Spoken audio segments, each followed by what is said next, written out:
I'm already live, but How we run just a kidding. TV show.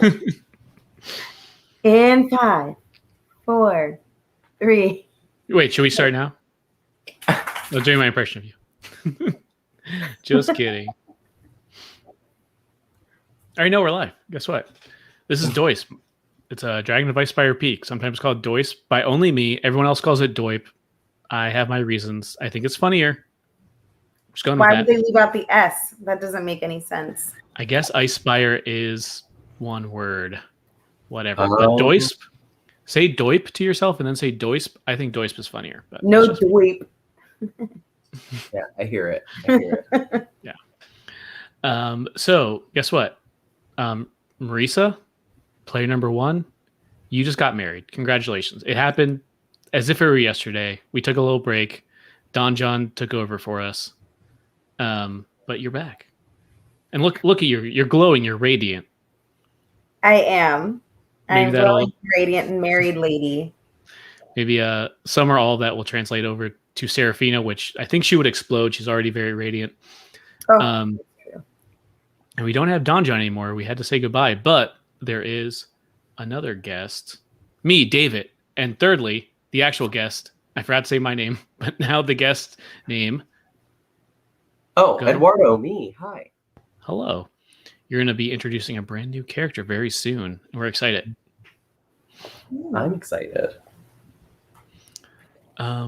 Yeah, so do you want to get right into it? yeah, let's get into it. Let's get Oh. into it. I'm ready. Unless you want to hear a song first. Did you have one prepared, or because I had something I wanted to say before we got started? But if you want to lead us in with you want to lead us in and out with a song, I mean, that would be unprecedented, and I would love it. Okay. And just a reminder to all of our many hundreds and thousands of listeners out there, all of the music that I play is completely improv. So I just picked this song. Now, normally to the listeners, I literally just make stuff up, which is usually not that great. But this time for our triumphant return after the wedding, I picked a song and I've never rehearsed it. So good luck to me. And here we go. Wow. That's bad. She just sang WAP, as in wet ass. Oh, sorry. Fandolin, wet ass Fandolin. Very nice. Wet as Fandolin, excuse me. Very dry place. Walking in Fandolin with my friends in Verna and Shanjan and sometimes friends. And I am a bard and I like to sing. Hold on, I'm still learning this. Wow, this is not the key that I thought I was at. I'm gonna fight a dragon and gonna kill it with my hands. I'm gonna David's face.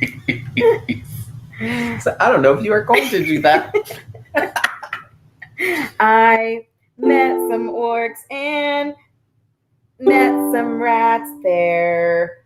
Were rats, in fact, and I met some gnomes. If you're walking then and you're lost, then you can't find me.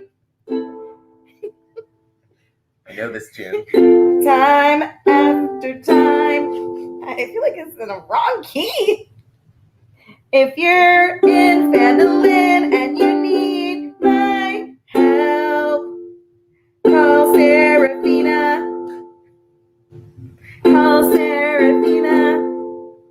They call me Teeny Beanie. Teeny Beanie Beanie. She's not a meanie. All right, there you go, everybody. Hope Incredible. you enjoyed a rendition of completely not in key, time after time. by another famous bard. No, that you just made that up. The Cindy of the House of Lopper. Yes, exactly. I believe she's also a halfling. Oh, That's probably. what I heard. Oh, Anyway. I heard she was a canthrope. Canthrope. Yep. Like a Lopper. Yeah, it's hard when you mix them together. I don't know why I decided I should do that. I don't know why either, but I didn't hate it. We just had to find it. Lopper. Yeah. Yes, there we go. That's what I was looking for. Thank you. You're welcome. Teamwork. Oh man, I'm glad we're recording now because I forgot to remind everybody of the recording things. If someone talks over you, you can just do like take two, and I'll edit out the other stuff. I mean, this is all going to be for the millions of YouTube people anyway, so this is behind the scenes. But if I ever talk over you or you ever talk over me, you can just say like, "Hold on," and just repeat it again so I can get a clean take of it and edit out the garbage. Is there anything else? I don't know. And if you are struggling like I did to think of something, like that's what reminded me. Loppy. No, that wasn't it. Loppy. That's the only thing I wanted. And you can just see a clean take. You can keep trying until you get to settle on one. That's totally fine. And I'll edit all that out. It's really easy. It takes no time or work at all. But anyway. Okay, then I'm sorry to talk over you, but take two. Let me redo this song. Yeah, the entire song. Yeah. Oh shit. Oh, sorry. I never should have given you that power, Marisa. Yeah, so I was going to do, in a very similar but more boring way, go over the entire story so far in the fastest way possible, although less musical, so it won't be as exciting. So, guess what? These are mostly to also remind you of things, Marisa in particular, Serafina. So, you came to Phandalin with your two friends, because before you were a soldier in the War of the Silver Marches. Shanjian Quan and you were both medics in the war, but you moved. You got Inverna on the way. She has some secrets. Who knows? But she revealed some of them later. But the first thing you did was help a manticore baby, the wing baby, and the wing baby promised you, since you helped them so much, that if you ever need help in the future, I think whistle or sing the wing baby song, and they will come and aid you in the future. Still on the table. Also, you saved Adabra, who has a last name that I forgot. Who? Abracadabra, that's her. No, Adabra something or other, who, I guess I can look that up. Nope, don't care. Adabra is her name for sure. She has family in Phandalin, and you helped relocate her from the windmill to there.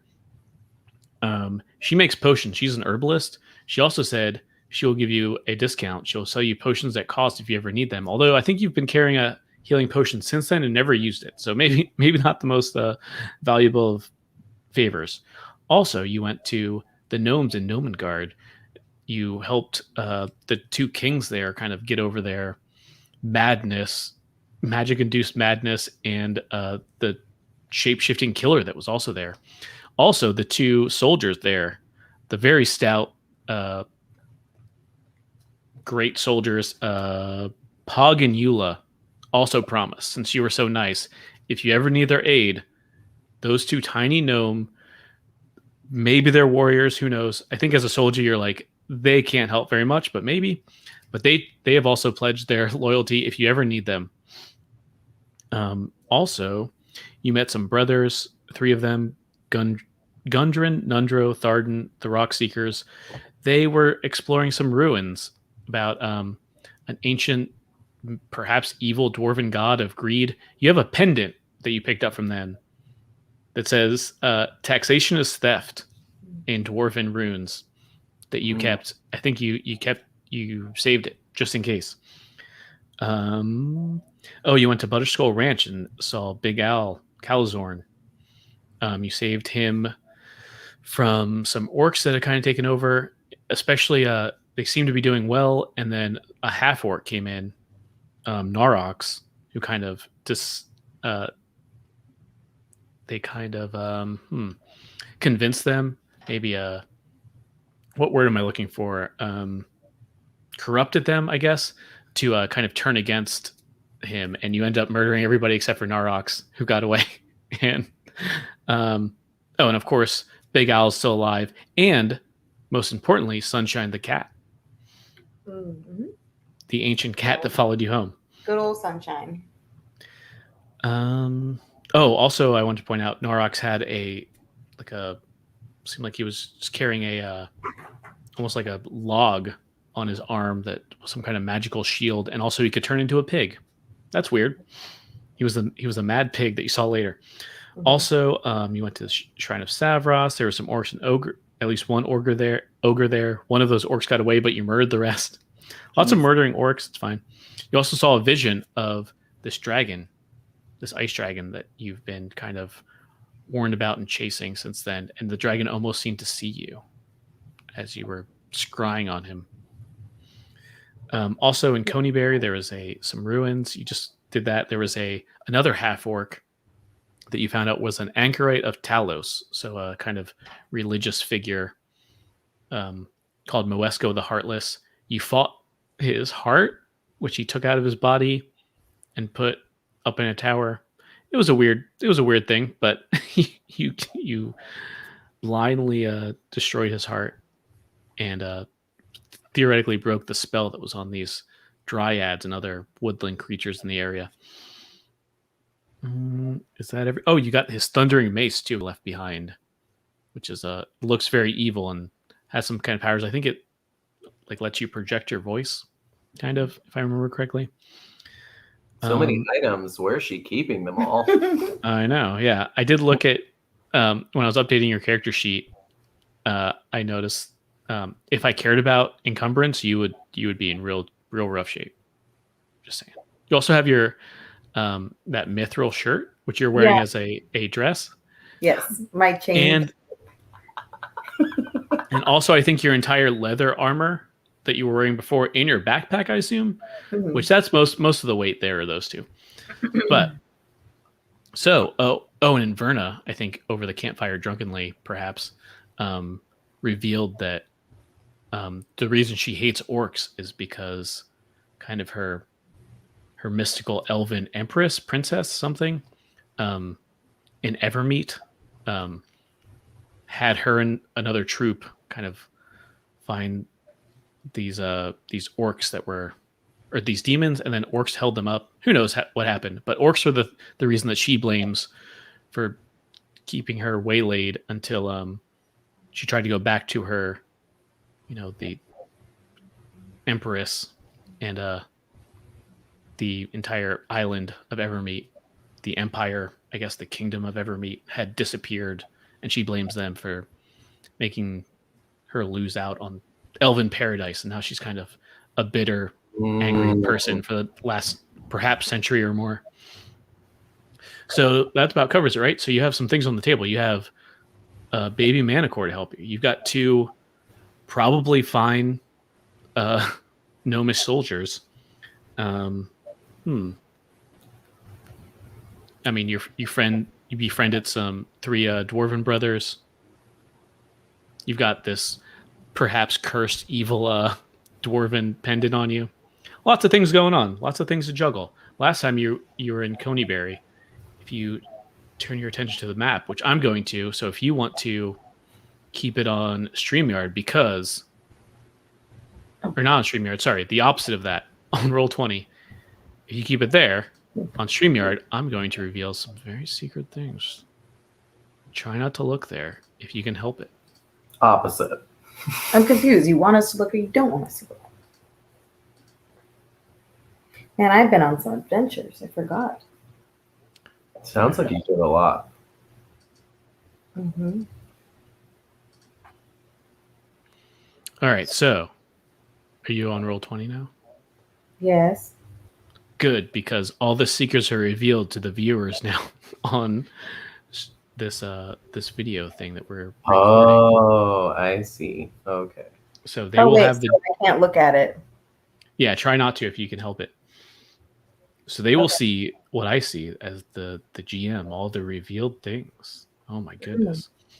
So I think last time I have you I have Feeny U on this world map here, the map of the Sword Coast up there, but I think we had you had dropped off Donjon in the Mountains to Gold Mine. Also, yeah. Oops.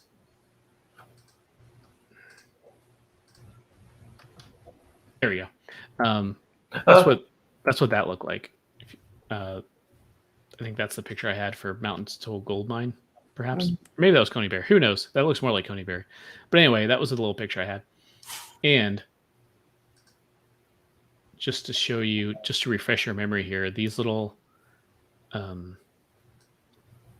dragon skulls were everywhere that you know of so far that this ice dragon has attacked, including very close to where you were. That's where you found those kind of frozen orcs in the middle of a field. But don't even worry, because you're back to Phandalin. Hey, David. Yes. Go on. Hey, David. Yes. Sorry, time. Oh no. Time for a second. Sure. Did everything okay on your end? Just because the power tripped really quick. I didn't know if it. Yeah, can you hear me? Oh yeah, I can hear you. The power tripped, and I just wanted to make sure that you were okay back there. Oh, interesting. Yeah, I didn't hear any commotion at all or any difference. Okay, it looks like everything's still recording on our end. I just wanted to make sure that you were good. Oh, good. Okay. Wait, hold on. Is it still recording? Oh, yes, it is. Okay. Yeah, I think you had enough juice there to last. I did. I just wanted to make sure that you were fine. Bye, Cool. Reem. Bye. Mm-hmm. Okay, Bye, just double checking. Carry on. Okay. So, yeah, I think so we did say it's the we started, I think, in the beginning of summer, so you're probably a few weeks, maybe a month into summer at this point. So I think as you're coming back into Phandalin, this little kind of mining town, or theoretically it's a mining town, but it's kind of a failed mining town. And actually, I forget which way you usually come in. I think it's from the south, but who knows? I don't care enough to look. But I added a bunch of these notes up top to remind you of these random oops. It's moving now. Yep. I wanted to move them all to confuse everybody. But yeah. So all those things, if you want to go to any of those are the major things you could look at if you need to. A shopping episode. That sounds fun. Yeah, we've had a couple of those. In there. I think everyone loves them. They're fun. But let's assume you're coming down from here. Mm-hmm. The Miner's Trail. So what time of day do you think it is? Oh, and remember you had those 3 horses with you. So I assume you took them all back. The horses named Grambly, Arbuckle, and Targetor. Mm-hmm. Who could forget? I sure didn't. The Adventures of Grambly, Targetor, and Arbuckle? Arbuckle. There it is. Nailed it. I saw it. I was like, wait a second. It's here. Oh. Right at the top. Strange names. So yeah, what time of day do you think it would be, Serafina? After I drop the horses off, you mean? Oh, as you're kind of riding in. Oh, as we're riding in. Yeah, it was probably a day or more, probably. But right. And the last thing that I did was what again? You dropped Donjon off at the mountain. That's right. Gold Mine. So kind of set the scene for us. What does this look like? Is it a time of day? It's unnaturally cold for this time of year, I will say. It's been rainy and stormy recently with that other magical stuff. Mm-hmm. Okay, and so I dropped off Donjon, and I was singing the Legend of Donjon song to my friends traveling with me the entire time. and we've been traveling for a couple days, so it might be like misty daybreak. So, just in the I love her morning. work. Yeah, so like kind of gray, like you said, it was raining, so like kind of grayish outside, a little bit of fog rolling in, and it's like, maybe like 7 in the morning or something, and the clouds are breaking, and there's just a little bit of sunlight coming through, and she's just singing the Legend of Don John as she strolls into town. Oh yeah, I love that. So pretty early in the morning, kind of a little bit spooky. You've set this. I like it. So since it's so early, I think there's not a lot of people out. As you come in, you might be able. I mean, Inverna with her weird eyes that are way too good can probably see like a couple of people working over here on this farm. But other than that, not a lot of people. Maybe as you go, if you drop off the horses back at, I think you got them from Barthen's way up here. Maybe as you pass by the townmaster's hall in the center there, where you usually get the quests, you hear kind of this like rhythmic tapping, like rapping at my chamber door. But no, it's a hammer. You can tell very easily. Not a raven. Got it. Okay. So we're passing through the townmaster's hall, you said? Passing by it, yeah. Passing by, and I'm hearing some rapping to tapping. Yeah, and that's pretty much the only activity probably so far that is happening so early, especially so foggy and early. But oh wait, I forgot. I can show you what this looks like. Yeah, that's about what Phandalin, at least the art supplied from Wizards of the Coast says Phandalin looks like, which I love. Those are probably both you, I assume. Who knows? I'm pretty sure. And I'm pretty sure that person has bagpipes. Oh yeah, look at him. I'm the bard, sir, not you. Okay, so you can I guess the options are go see what this hammering is, which could be interesting, maybe not. I don't know. That's not sarcasm either. I'm like, I don't know if I'd look at something that was hammering or just drop off these horses and come back. And then here comes Seraphina, and she's like, the legend of the most handsomest man in the world and his giant toilet dungeon.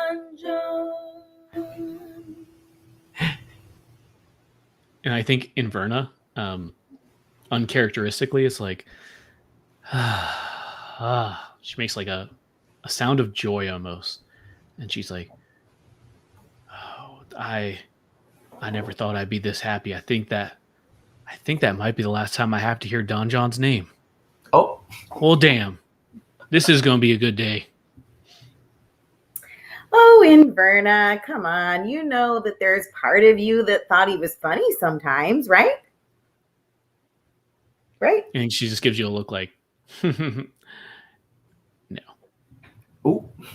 Well, I know that Shanjan and he had a great relationship. Are you going to miss Don John, Shanjan? And Shanjan's like, yeah, I think we really had a rapport. You could be like a really fun pen pal. Maybe we go back to Mountains Toe after this. That'd be fun. I wonder how that is going for him. I mean, he had that rat friend, I guess, but I mean, we really bonded, I thought. I thought so too. Well, we're back here in Phandalin, everybody, and I mean, that was a wonderful adventure that we had, and I'm so glad that we all stuck through it. But I don't know. What do you guys think? Should we go back to the Townmaster's Hall and find something new, or there's a weird do you think somebody's building another like section of the town hall? Oh, what's that weird banging? Maybe we should go see it. What do you guys think? Yeah, and I think Shanjan starts saying something like, oh yeah, I think so, and Inverna just cuts I don't know, not really you, but at least him off. It's just like, yeah, well, you got them quests though, right? We're supposed to get some gold from them. We can at least see about that. You're right. We should go get our gold, and then while we're passing through, maybe we'll see what all the wrapping is about. And then I think as maybe let's say you've already dropped off those horses, and maybe one of the hands there, not actually Barthen in particular, but what? Oh, it was Ander and Thistle is another halfling. So maybe it's Thistle, like a younger male halfling. It's just takes them in, just like, oh, it's been so long. Great to see you. I'll keep these for you, and I guess you already paid for them, so I'll just put them in our stable. I'll keep. I mean, not like you need to buy more horses or anything. I'll keep them for you. I'm sure Barthen's fine with that. He just like gives a shrug as if like, I have no idea what I'm doing. This is too early to deal with customers. But so those 3 horses are there if you ever need them. Mm-hmm. And then maybe as you're walking toward where this hammering was happening, or I guess you would go to get money from the quest at Harbin Wester's house, which is right next to the Town Master's Hall anyway. Mm-hmm. And Verna's like, well, now wait a second. We did that one quest, right? That's the Mountain Toe thing. But we did that like 2 other things, and those weren't even quests. I don't think we're going to get any money for them. This is, you know what? I did not think about this really particularly. This is don't like that too much. She's kind of talking to herself. Well, Inverna, do you need me to sing you the song about good deeds bring about best life in the afterlife? Or can we just agree to disagree that we did those other quests just out of pure love for our fellow creatures? I would prefer not to hear that song again. Thank you. Well, all right then. I'll give you a pass this time, but next time you're not going to be so lucky. I mean, technically, you will be lucky because you get to hear me sing, right, Shanjan? And he's just like, up top. And then she jumps up to reach his hand, and he has to like lower his hand to meet hers. Exactly. I don't know. I think we should just check it out while we're walking around, see what all the hubbub is about, and then and then let's go about our next quest. I think 2 against 1 here in Verna. What do you think? I mean, Shanjan, technically you didn't say yes, but I think you're good with it. Yeah, and they're both. I think Inverna reluctantly goes with you to wherever you're going. Right. And yeah, Shanjan, of course, is like, absolutely. So we're going to go see where the rapping is about. Yeah, and actually when you go over to the Town Master's Hall, that big kind of bulletin board type thing, there's a man there. I've got a picture of him too. It's like a fancy pants man. Yeah, that's kind of hammering this quest, or like quests into there. The 3rd of them. In fact, there's already 2 up there. And I don't think he notices you right away, especially because he's like hammering, and you notice he's hammering really poorly. There's like already like 6 like nails that are in like 90-degree angles. He's like, this is maybe the first time he's hammered things. He doesn't notice you right away, but you recognize him actually as Tybor Wester, the person you saved from that logging camp, if you remember. Mm-hmm. He was the town master's brother. Yes, I remember.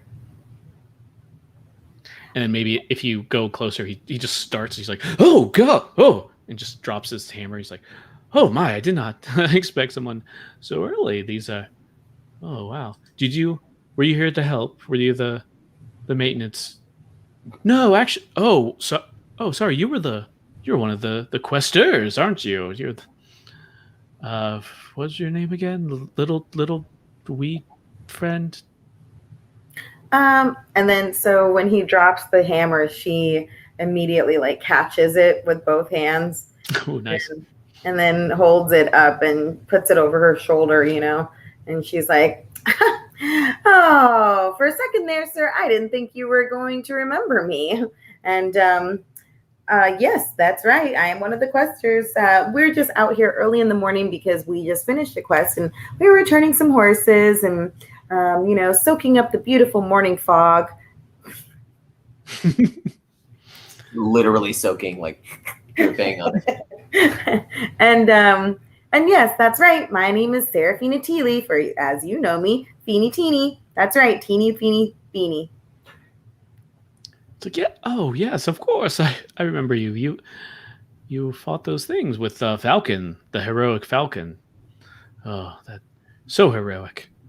And you, of course, too. So small and just heroic. Yes.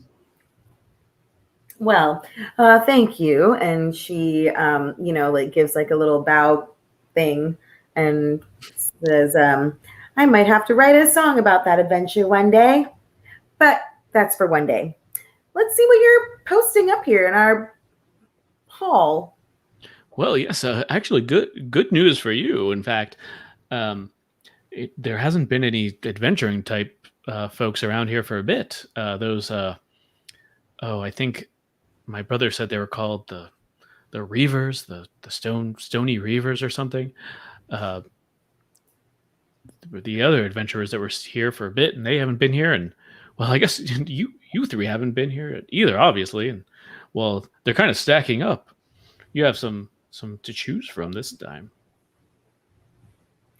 Ooh, alrighty. Well, I don't know. What do you think? And Verna, Shanjan, we probably have time to go on another quest, right? You just said that we didn't make money on the other two, so we might as well look and see what we get for the other ones. Yeah, I think they're all in agreement. In fact, I sent you these, the 3 quests that are up there. You should be able to see them now, hopefully. Mm-hmm. Okay. All right. The Woodland Manse quest. The orcs have fallen under the sway of evil spellcasters in Neverwinter Wood and have been sighted in growing numbers near Falcon's hunting lodge. The spellcasters dwell in a ruined manse. Falcon needs someone to make a preemptive strike against it. Destroy the evil in the manse, then expect him to reward you.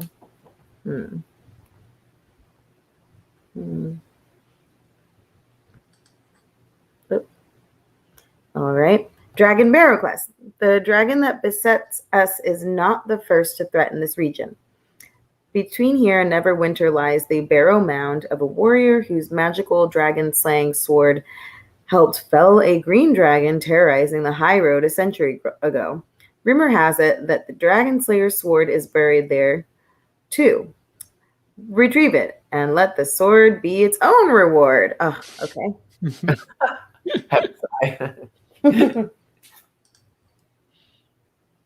Like one more thing to carry. Okay, what's the other one? Do you have that one? There. Axholm quest. Embedded in a mountain south of Phandalin is the ancient dwarven fortress of Axholm, which has been sealed for years. If a dragon attack is imminent, the people of Phandalin can evacuate and take refuge in Axholm. To that end, someone needs to open the fortress and make it safe for habitation. Once you accomplish these tasks, return to Townmaster Wester to collect a reward of 250. Now, as tempting as the first one is for Falcon to just reward me, I feel like it might be smarter to make a safe place for the people of Phandalin for when the dragon attacks. And I get money.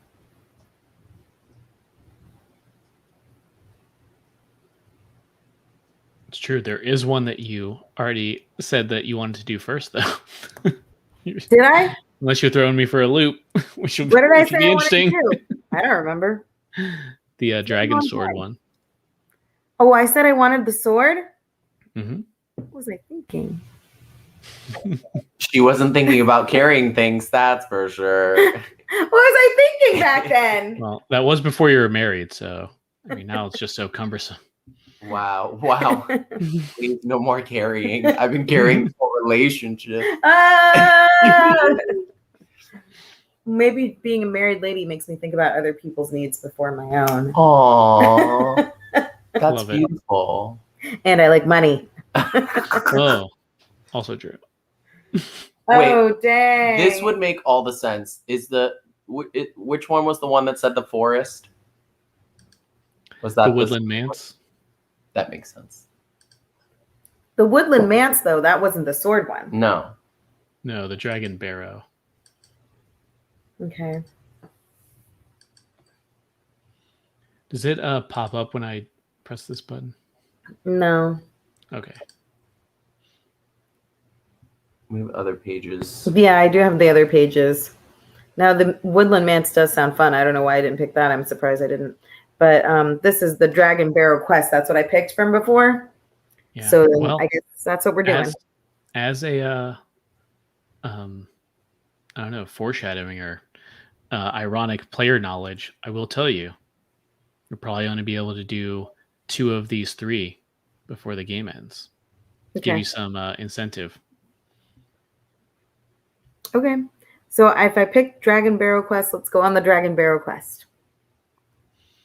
Sure. So Dragon slaying sword. Let me have it. I mean, I think I remember why I decided to go with this one. It's just my, I've changed so much since the wedding. Sure. I love it. So let's see. Between here and Neverwinter. That sounds far. Yeah. So actually, are you taking those horses with you? Or are you? I think I was going to say hoofing it, but that's not. I mean, the opposite, I guess. it'd be smart to probably take our horses. I'm just letting them have a little breather in the stable. Yeah, that makes sense. Is there anything else you needed to do in town before you left then? You kind of like zoom ahead if you need to. I mean, I don't think I need to do anything there. I need to maybe just grab my horses, right? Mhm. I've got provisions and stuff, so Yeah. Oh, wasn't she originally going to go to the Harbin Wester's home to turn in those quests? yeah. Do I need to still get my money? Oh yeah. That would be the only thing that you have mentioned. That's a good point. Yeah, I forget how much money you actually get from those. Here's a bucket of candy. Oh, how great. Thanks. So Werther's original. Oh, Just one. And it's at the bottom of my purse. please split it among your friends. Suck on this when you're hungry. Oh, no. I think that's our motto, right? Yes. Wait, whose hour? Am I going to join this hour? Suck on this when you're hungry. That's going to be the first thing you say to my character. Nice to meet you. Comma. It's a run-on sentence. Suck on this when you're hungry. I don't know how long you think I've been living out here. Have you had any food? Of course, the D&D Beyond is not working right now. Oh wait, okay, no, it is. Yeah, you definitely get some amount of money. I mean, you're not going to buy anything, right? Or do you have anything to buy? No, I don't. I didn't think I needed to buy anything. I think I just need to collect my money. That's right. So I'll make a note to give you the money after this. Okay. Yeah, But yeah, I think it was like 150. I want to say. Yeah, I mean it's some coin. Don't rob me. And I think if you go over to Harbin's house to get it as you usually do, Mhm. Tybor is there, the brother, Mhm. and says, "Oh, Harbin's not accepting visitors right now. If you do have a quest, there's no reason for me to question your honesty, so I can tell him and bring the money out to you. He and his multiple bodyguards won't allow anyone in or near even the front door." Well, I mean, I do know Mr. Harbin's ways, and he's never been much for face-to-face meetings. So, sure, 150, please. Yeah, and I any think hard candies you may have.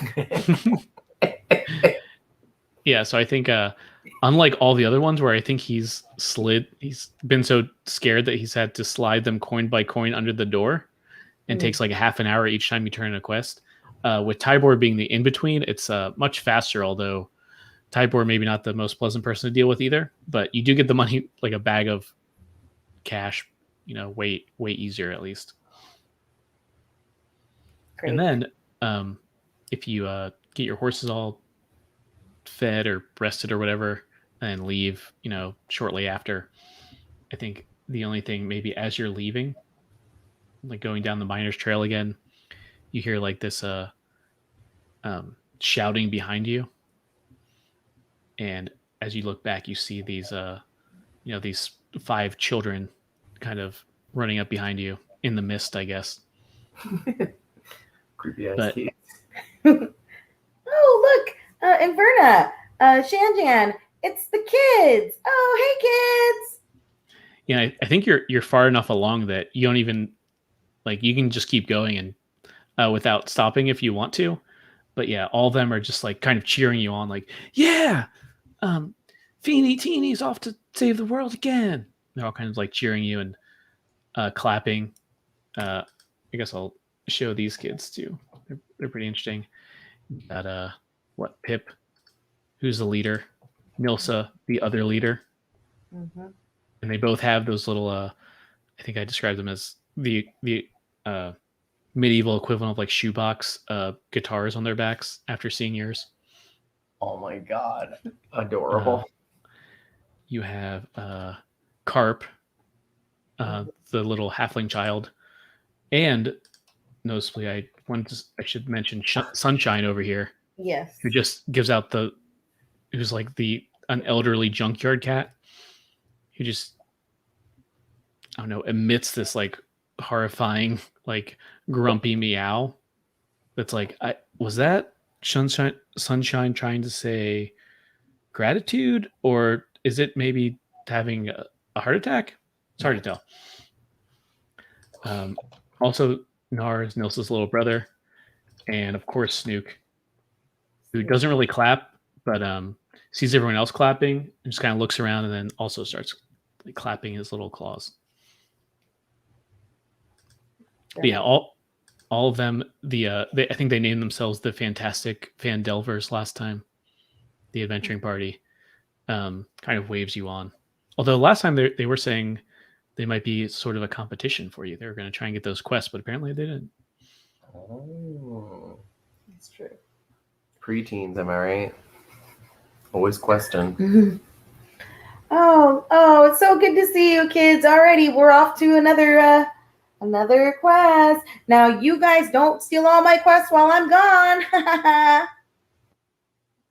And maybe as you leave, maybe the camera of this movie like stays on the kids, and Nilsa, or maybe Nilsa is probably like, "What? Who told her that we're gonna steal her quests?"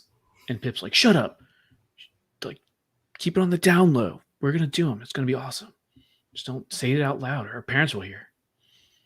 And they kind of just look around conspiratorially. That's a word, I think. And then let's take a little like minute or two break, but we're gonna come back by way of warning and with Xanth's point of view. Xanth, is that me? It is Cool. indeed. All right. I don't know. See you in a second.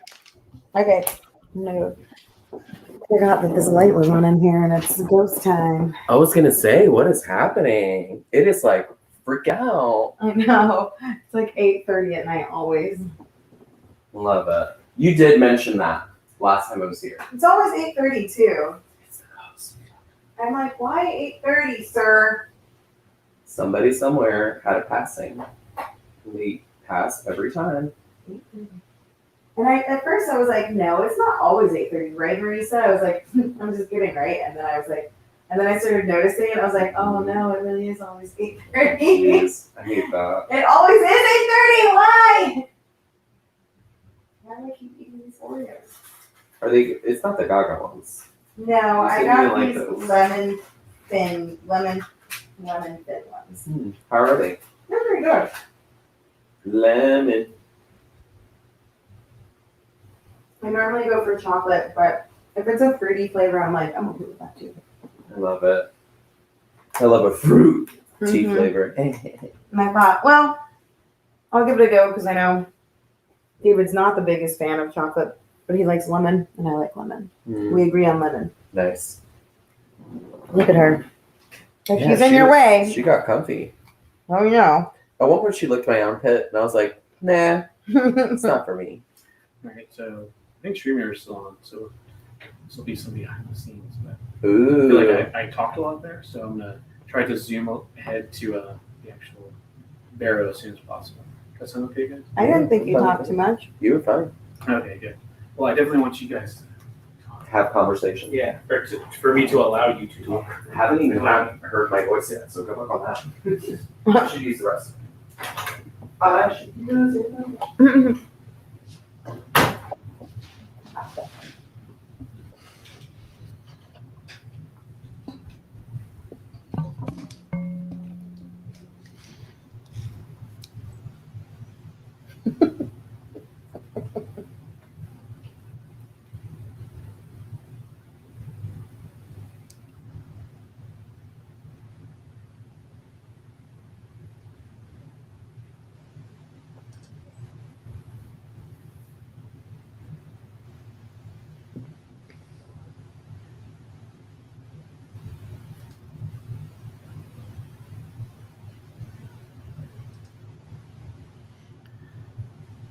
So yeah, Marisa, while we're waiting on Eduardo, do you know what kind of path you would be taking? You mean to my next place? Yeah, because it was very vague, I guess. It said between here and Neverwinter Wood. So would you just go like due north, or what do you think? Between here and Neverwinter Wood, I'm only seeing like part of a map. Exactly, yeah. I've returned. Okay, so I'm from Vandalin to Neverwinter Wood. I guess I'm gonna have to. We can either go left and take the high road up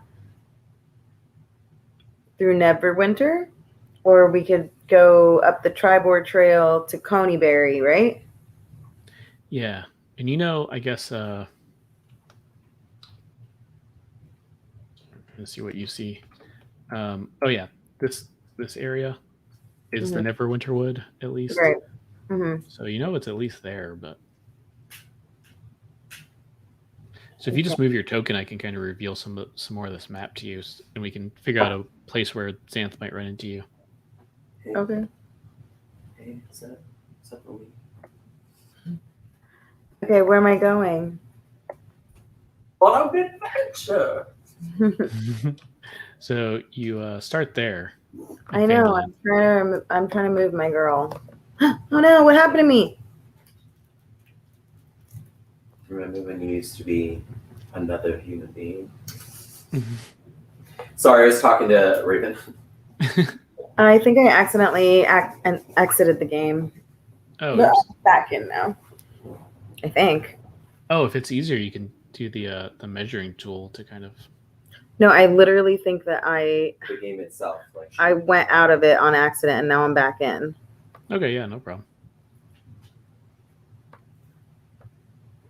I'm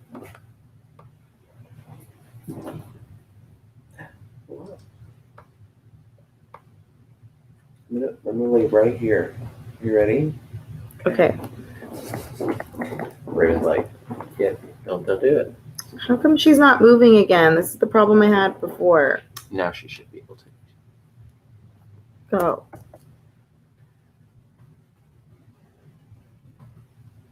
Oh, Mountain Soul Gold Mine was 100 gold pieces. I was able to find it finally. Thanks for the extra 50.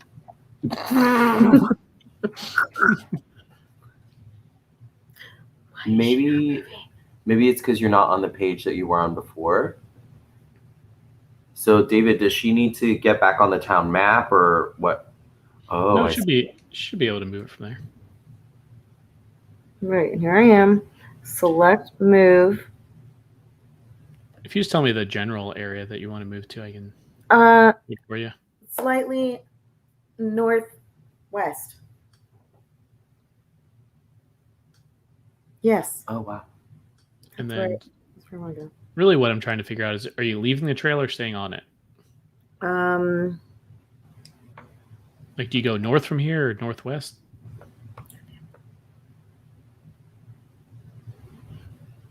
I'm gonna go.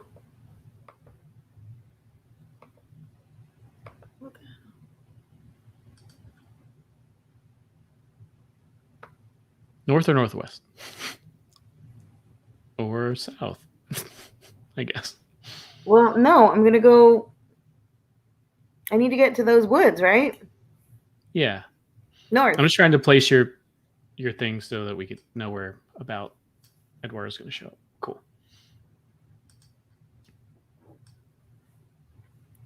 That's where I want to go. There I am at the edge of the woods. That looks like a great place. Great. So, as I said, we're going to come back with from Xanth's point of view. What paint this scene, right? So, we have it's pretty, I guess, I don't know, in the first month or so of summer, usually pretty hot in this area, at least, but unusually cold, especially coming from the mountains to the south here, these Sword Mountains. Because there's a dragon here. In fact, is one of the things that it's like they might be affecting the temperature here, which is pretty dangerous for all kinds of things. Right. So tell us what Xanth looks like first. First things first, you'll notice that Xanth is a centaur. He's a little bit shorter than most centaurs. He's like 5'7" hoping to grow into some 5'8" realness one day. But he looks pretty young. He's about 19, almost 20. So for a centaur to be that young and for you to actually see him is a little strange too, because normally you won't see the younger ones. You'll see their elders. That being said, he has, I would say, long brown curly hair, kind of from the top of his skull and then like all the way back. And the hair is connected all the way back to about his mid, like human waist, like where his booty would be. Mm-hmm. And then it turns into a horse. So, but he has that long, and it's kind of like wild. It's not dirty, just wild. And he has like shaved parts right here on the side. But the most strange thing that you see upon him, he has antlers, which is not regular. And his antlers, I would say they're like half of what they could be someday. You know, they're growing. And they're always, they're kind of not even. That's another thing that's a little strange about them. And if you look really closely, you'll see that one of the antlers looks more brown, while the other one looks more like dark brown, almost black, you would say. Oh, interesting. Yeah, so it's kind of like the closer you get to him, the more you realize he's very split. For example, one of his eyes is like a darkish green, and the other one's like a gray. The gray one's more for the darker horn, and the darkish green is for the one that's a little bit more like regular horn. Does that make sense? Mm-hmm. And he's got a big great bow on his back, and he has like this makeshift thing that they would put on horses. I forgot what that, like a saddle. Mm. And he's actually got some random weapons on him that he's not concealing them, but if you were to, check him out, you'd be like, oh, you've also got weapons. Like, you're not just an archer. And yeah, I would say a good word would be lithe. He's like a little like skinny and ethereal, skinnier than he should be. Like when you see normally see a centaur, you're like, whoa, big, brawny dude. You're like 8 feet tall. Mm-hmm. So obviously the number one thing that you'll notice, he's young. The horns on his head, and if you get close enough, his eyes are strange.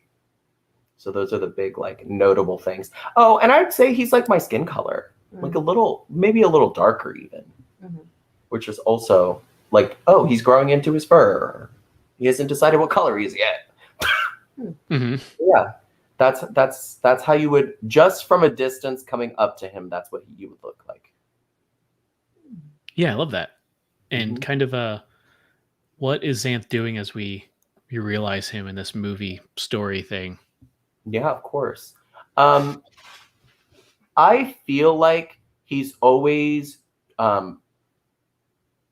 I mean, I guess I can tell you this because you may never see it. So this is pretty. There is like a hidden lake somewhere in this forest, and that's like his home, right? He's like always near this lake, but he always does like a perimeter check every like morning. All right, let's take a snack. All right, perimeter check, because he's consistently like traveling around. He knows the forest really well, and he could stay at the lake, but then he'd get bored. Plus, he's not alone. So he's always consistently moving for reasons that you may or may not figure out. Oh, I love that. So actually, centaurs don't have any like special senses or anything usually, right? Correct. They do not. Right. But I will say, as a like seasoned, I don't know, loner centaur, making it on your own, I think something alerts you. I don't know if it's sight or you can hear, maybe catch a scent or something. Who knows? One of your antlers tingle. Who knows? I'll leave that up to you. But you do see these three figures kind of like approaching, probably from the south, I would assume. They're not like dangerous or anything. Like you don't have to be on edge, but they're kind of close to this hidden lake, and they are far off the beaten trail that people are usually, going back and forth on. They just look like they're kind of wandering in the wilderness, like the field almost to the Neverwinter Wood. Yeah, how would you usually react to them? First things first, I would slide over a little bit. Now, here's the thing about Xanth. He has some ranger training. When he was younger, he knew, hey, the small ones never get seen. So if I stay with the pack and just kind of hide, they'll never know I'm here. So he normally would like step very quietly and put his like maybe hand on a tree and look around. How can he see he knows there are three people. Can he see, oh, this is a halfling, this is a whatever? Actually, great question. I think one of them is very short. You can tell is probably a halfling or possibly gnome, but definitely a halfling, probably a human. And one of them it might be a human, but you can tell, wait, no, that's an elf. And the way you can tell is because, oh, she sees you already. Perfect.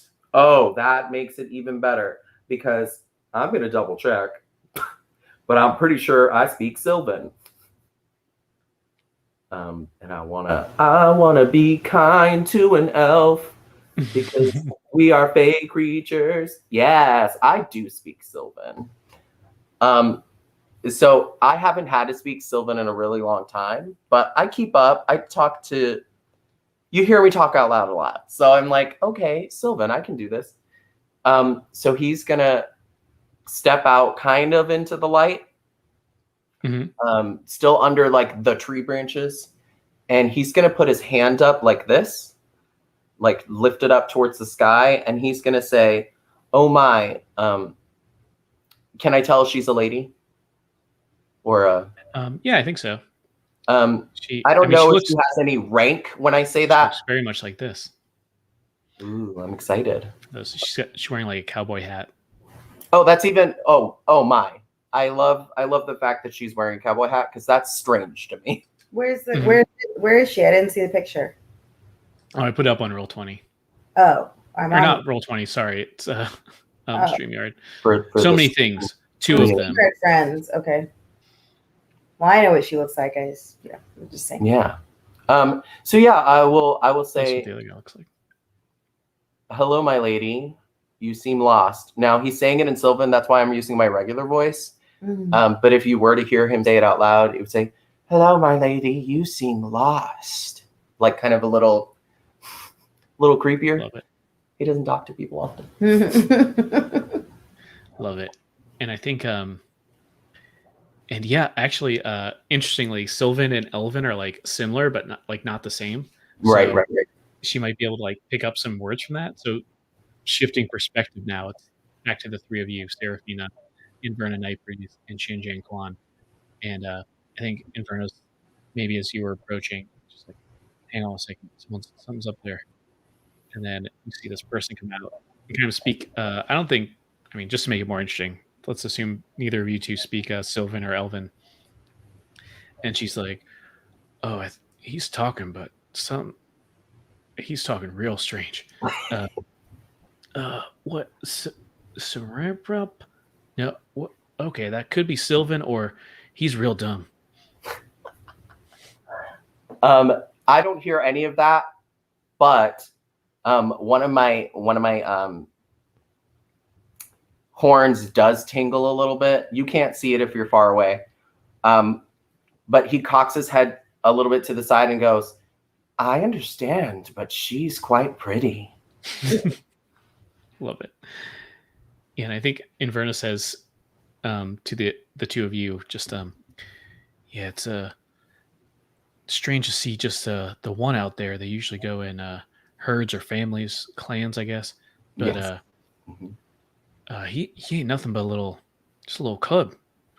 But they get territorial sometimes.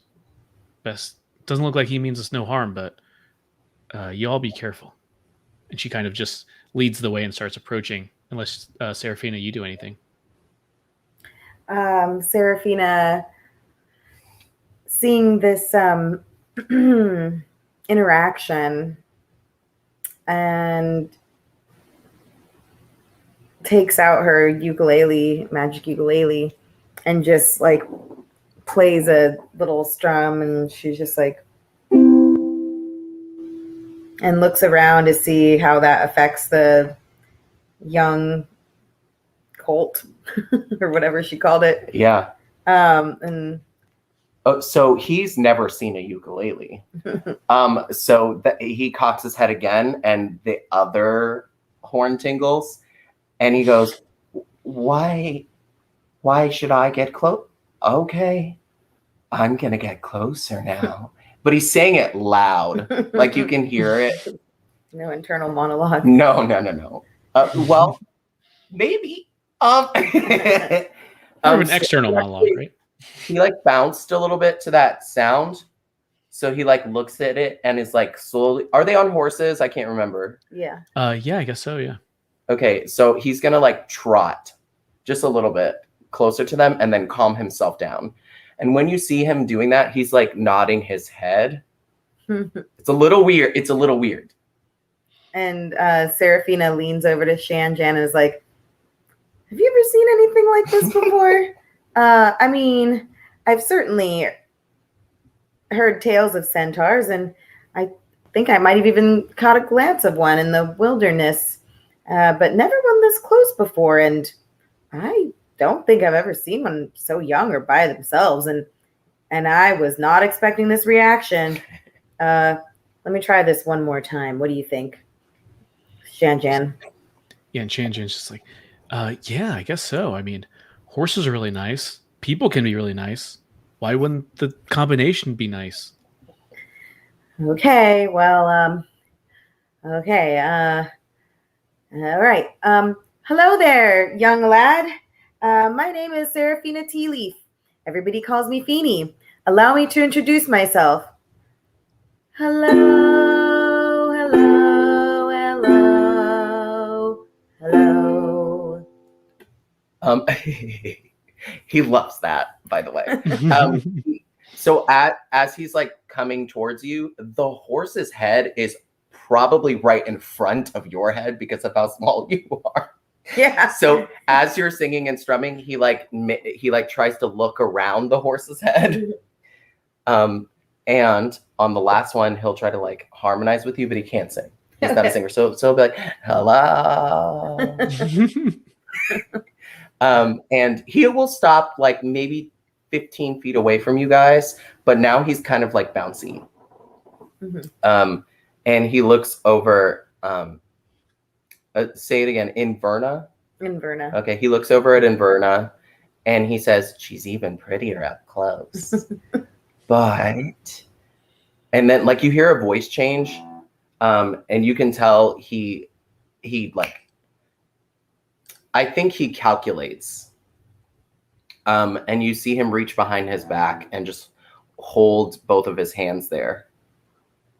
Are you 2, 3, 4, 5, 6 of you lost? Counting the horses, obviously. Mm-hmm.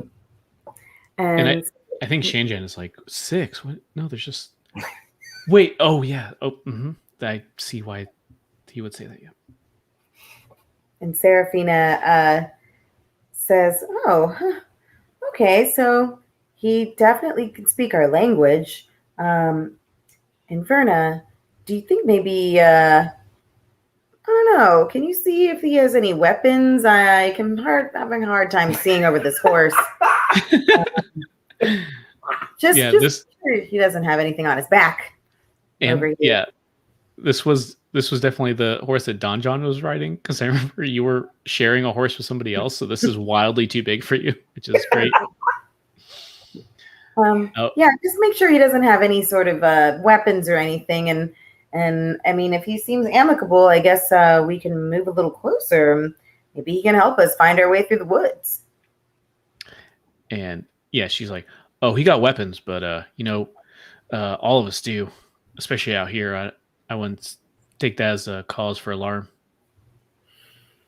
Good point. Oh well, what is quite unique there is them horns he got on his head. Don't usually see that in a centaur. I don't know if that means he's good or bad. Well, maybe he's some sort of hybrid creature. I guess that's a possibility. Anything's possible in these woods. And Shanjan's like, yeah, a hybrid, like a human and a horse. I'm liking this guy. I'm getting where he's coming from. I'm getting him. Yeah, Shanjan, you are not wrong there. Well, I mean, we fought with lots of different people during the big war, didn't we, Shanjan? I mean, I guess it wouldn't be the first time we made a new interesting friend. He's like, yeah, that's true.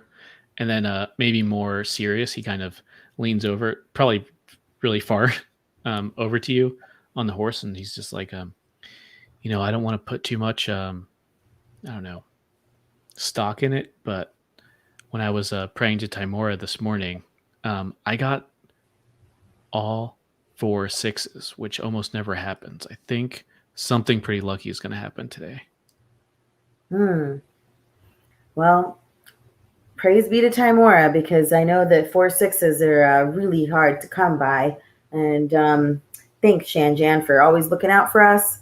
I think that we should, I don't know, see if this new friend maybe wants to walk along with us. Although I'd like to just make sure we know a little bit more about him before we go forward. Yeah, so I think we have this like meeting of everybody, and maybe as you get, I don't know, within arm's length, I guess, or meeting distance, maybe there's like an uncomfortable silence for a minute or two, or a second or two, and Verna's like, so yeah, you know anything about a dragon slayer sword? So he hears the word dragon, and immediately, because he's got a little bit of longer, like pointier ears, and they kind of flare up, and his tail flicks, and he looks over, and instead of directly talking to her, he's gonna gently grab the face of the horse and like pat it on his cheek, and he says, I might know a little bit about that, yes. And Seraphina kind of looks around at her 2 friends and is like, okay, and says, well, I guess Excuse my friend, sir. Sir? And Verna here, she gets straight to the point. She goes all in when she's ready to find something. And I truly do appreciate you approaching us with care and friendliness. Respect, I call it. Respect. Respect Oh, is exactly and right. I think Shanjan says, we have a word very similar in our language. Respect. Respect, exactly. Yes. The three of us are all respectful beings here. Respectful of nature. Absolutely. I mean, do you not know of the famous tea leaves, as in the tea leaves of the, where am I from again? Hold on. Oh, I'm going to roll a history check for sure. I just need to hear the name. I think you're from the Silver Marches, I want to say. Where's my things? Where's my information? I know it's up here somewhere. Oh, yeah. I was like, I think that's it. Is it journal? Jukebox. It should be journal. I'm not totally sure if you put that in Roll20, but I think you were from the Silver Marches or Everlund, maybe. I thought it was in here. Oh, no. Excuse me. Role play or replay. Going back here. Of course, sir, we are respectful. I'm not sure if you've ever heard of the tea leaves, as in the strong heart tea leaves. Yes, that's right. We are the Strongheart Halflings, and we are extremely respectful of nature and love and life. And as you can see, I'm a bard, and so we also love music. His ears perk, like they calm back down when she plays this song. I would like to make a history check. Yeah, what are you trying to figure out? I would like to know if I've heard of the Strongheart tribe when I was a child. The last time I spoke to people. Yeah, that could be interesting. I could maybe think of some. Yeah. Would you like me to roll? Yeah, do it. And Eduardo Yes. has definitely opted to use the more tactile dice instead of the Roll20, which I'm totally here for. Oh, yeah. You're going to hear it. Oh, that's well, I forgot it's -1. 10 flat, 10 even. Let's do 10. Yeah, that's not bad. I think, and fill in any details you want here, Marisa, but I think strong hearts are known to be, I mean, just as the name implies, kind of very loyal, very steadfast, maybe not as, fast moving as some of the other halflings maybe are known for, but, loyal to a fault. Okay, so I reach back into my memory and I hear of a very, very faint memory of which a strong heart traveled through the forest once, like hundreds of years ago.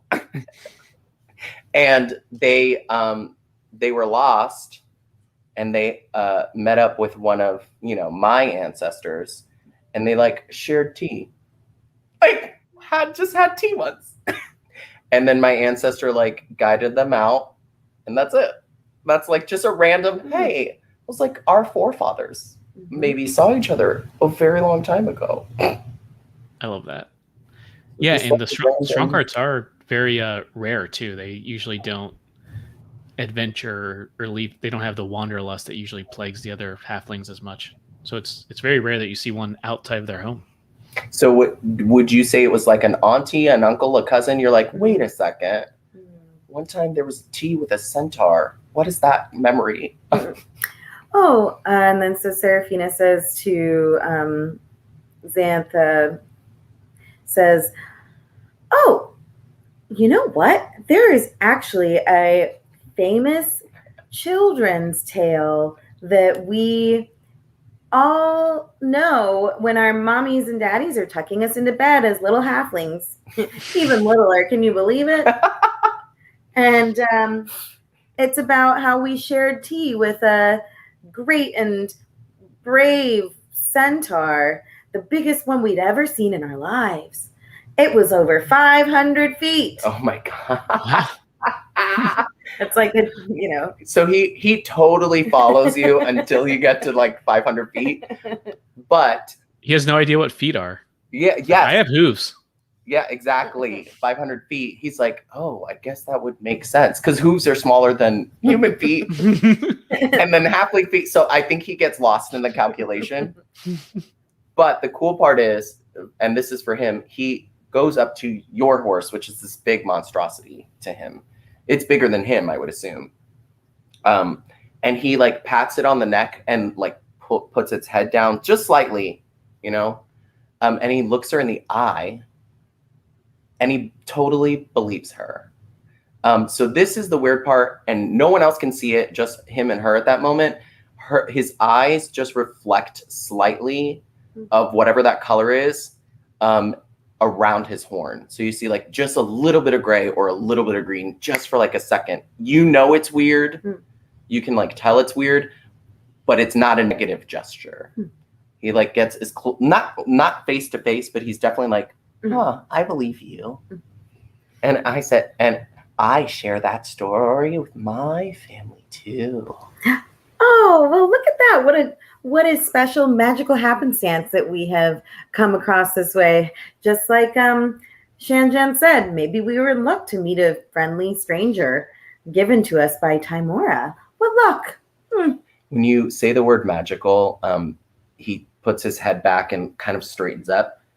Magical, and he looks to his left, looks to his right, not looking at you anymore. It's magical. Good choice of words. Magical. Magic. And he like does like a weird trot backwards, and he looks back over his shoulder. And you mentioned this before, David, and I want to make sure. So this, I guess, a time moment. Just to double check, do I know about this thing that we're looking for, the sword or whatever, or the mound or marrow or whatever that is? Yeah, in fact, the Dragon Barrow, there is a very distinctive hill that's shaped like a dragon. Oh, and I know where it is. Absolutely, yeah. Okay. He's gonna look over his shoulder.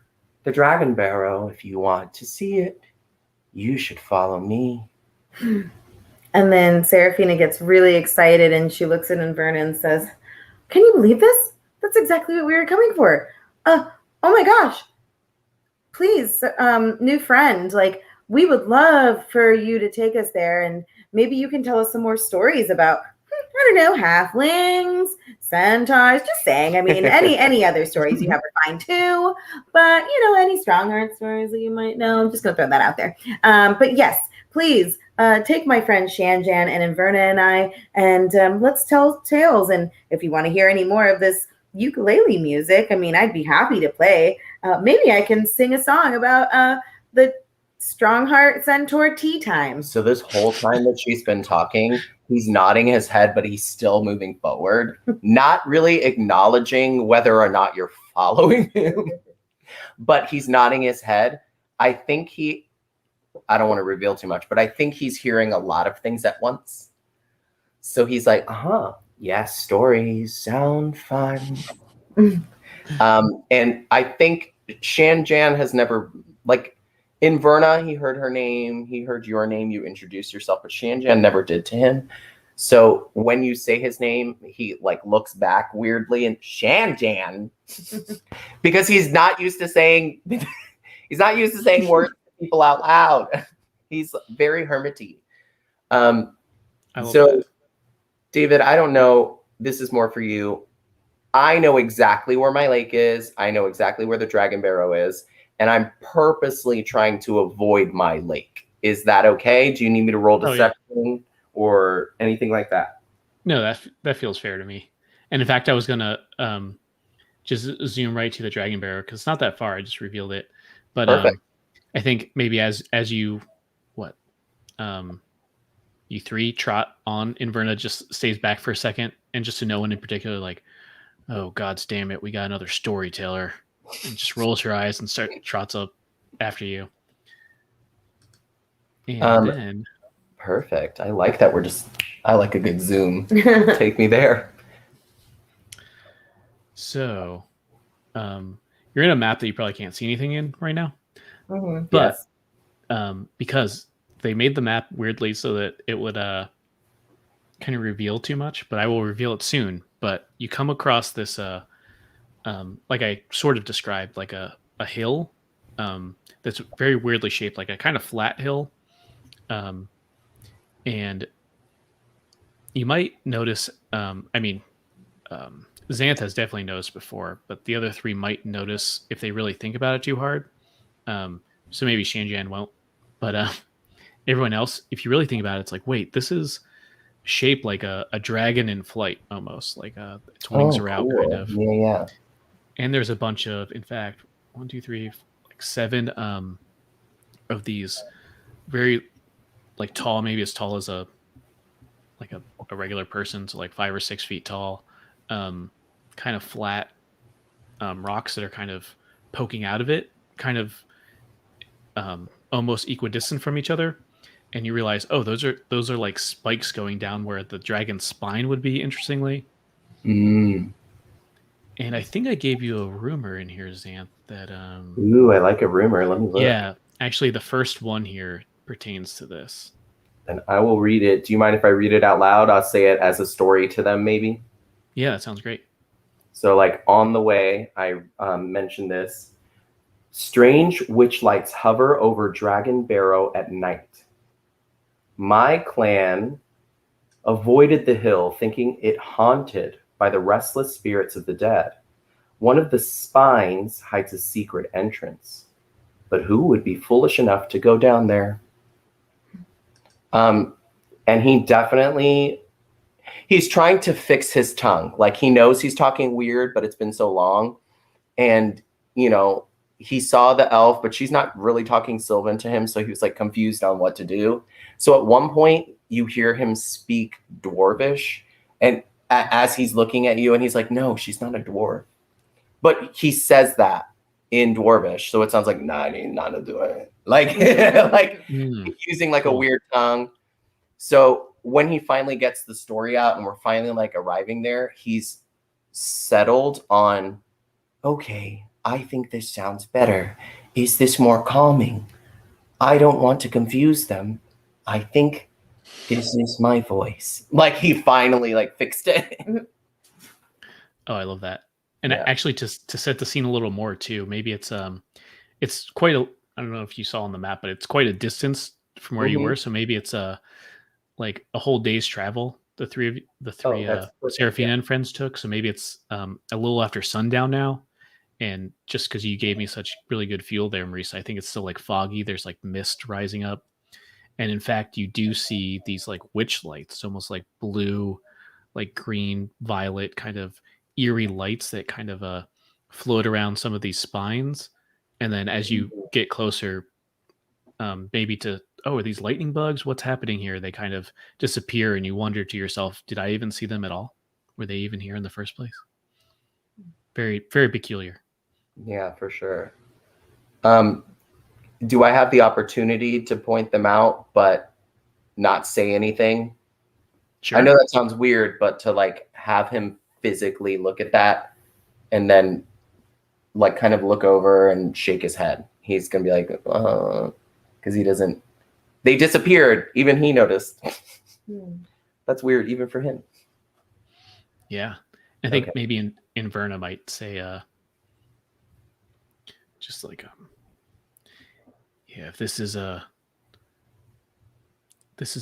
barrow for a dragon, like they buried some dragon here long ago. Like, I know that there's ghosts in this world, but never wanted to see any, especially not a dragon one. She kind of says to no one in particular again. Yeah.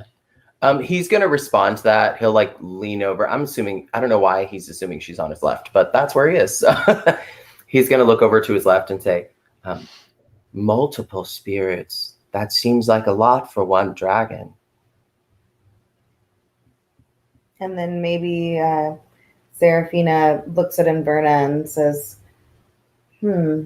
well, do you think that you don't think that our new friend would be taking us anywhere astray, do you? Should we be worried?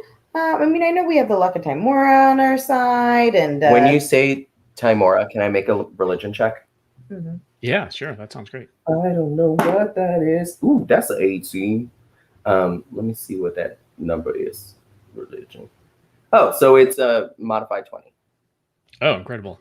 Yeah. So, basically anything on the Wikipedia page that you could find, like, a lot about Timora. You've probably heard of her a lot. Okay. She's kind of I think she started as a halfling deity in particular, interestingly, Nice. but kind of, um, crossed over to humans too. And Mhm. she's kind of the goddess responsible for good luck in particular.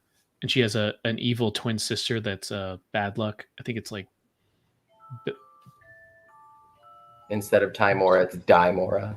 yeah, no, it's Which like, one? I want to say Bathsheba, but it's not that. But it's something that sounds like Bathsheba. Okay. But yeah, they're Uh, usually really nice and like overly kind, almost to a point of being naive occasionally. That's so much good positive information for him. His right horn tingles, and because it's getting darker, it's not that you're seeing this thing, but it's more like you're what? Kind of like the lights. What is why is and he's gonna look over to Shanjan and say, "Oh, Tidemora, I've heard of her. She seems very special. Good luck. Good luck." And he's gonna actually start moving forward because he's trusting it. And he's heard you talk about him. He's not like deaf, but he's hearing so many things he doesn't even, he's not hurt by it or anything. So he's been here a few times, but kind of like with his clan and tribe ancestors, all that, they've never really taken the time to look. He's curious, so he's gonna go do it. Especially now hearing about this goddess that essentially was good luck. So he's like, fuck it. Oh, sorry. Pardon me. Let's cut that part out. and I think to make it interesting too, this spine that hides the secret entrance. Mm-hmm. Maybe as Xanth goes, close to it for maybe the first time, probably after you've been warned not to go, you realize, and you can describe to me how this secret entrance works. I don't think it says particularly, so you can come up with that if you want, or you two can collaborate. Yeah. But you can tell, this is not big enough for a full-grown centaur to even go down. Like you're gonna have to squeeze to get into this, and it's kind of a staircase that goes downward, like a spiral staircase. Mm-hmm. And also, staircases are also a problem. Yeah, exactly. I mean, he'll do it, but that also means these three horse friends are gonna have to stay, which are they had funny names, but yeah, those three: Arbuckle, Targitor, and I forget the first one. Oh well. Names, am I right? Yeah. These horse names are very important. We just point at each other and grunt. Targitor, how dare you? Arbuckle, and Flim Flam. Bethesda. So he's not trying to hide anything from anybody.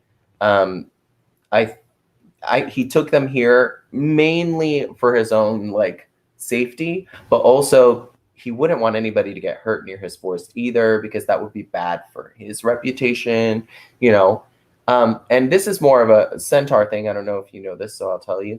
They are like nomadic tribes people in different versions. So specifically, his tribe hasn't been here for, since he was a kid. So he's been kind of waiting for them.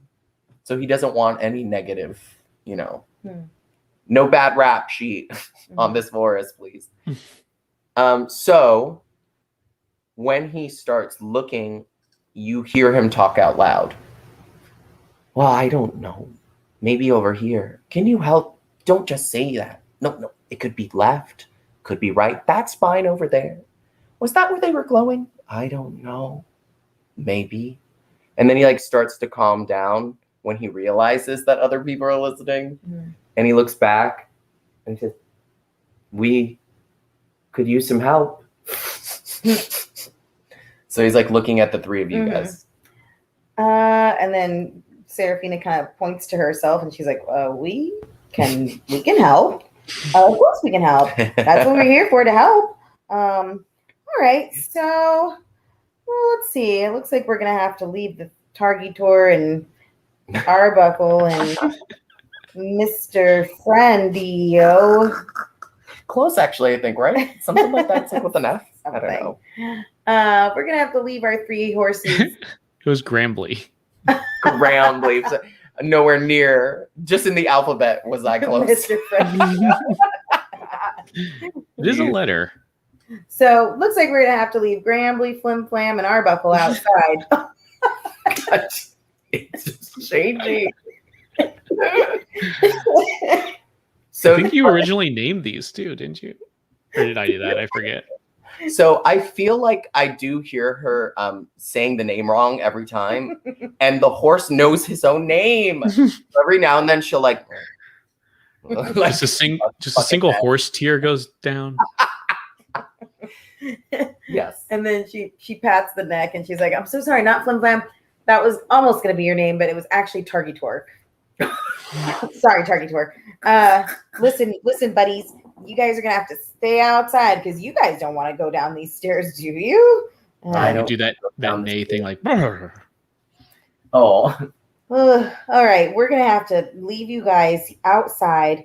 And don't worry about those witch lights up there. I'm sure they're just magical, mystical lights. They can't be witchy, right? Right? And she's kind of like doubting herself. And Yeah, and I think it's not too hard to tie them up somewhere to one of these spines, probably. yeah. Okay. They're not super happy about it, but they're gonna wait there for you. And then so she jumps off of her horse, and then she Oh, well, full jump. Wow. yeah. She breaks her neck and make a new character. 20 feet to the Well, so she waits for Inverna to come by to lift her off of the horse and set her on the ground. And then if he sees you do that, he's gonna go over to Shanjan and offer him like a gentlemanly hand. Will Shanjan take it? Oh yeah, Shanjan's very confused at first, and he's like, when he realizes what you're doing, he's like, "Oh, okay, sure, yeah." He's very complimented by that, I think. He's like, "Oh, like this."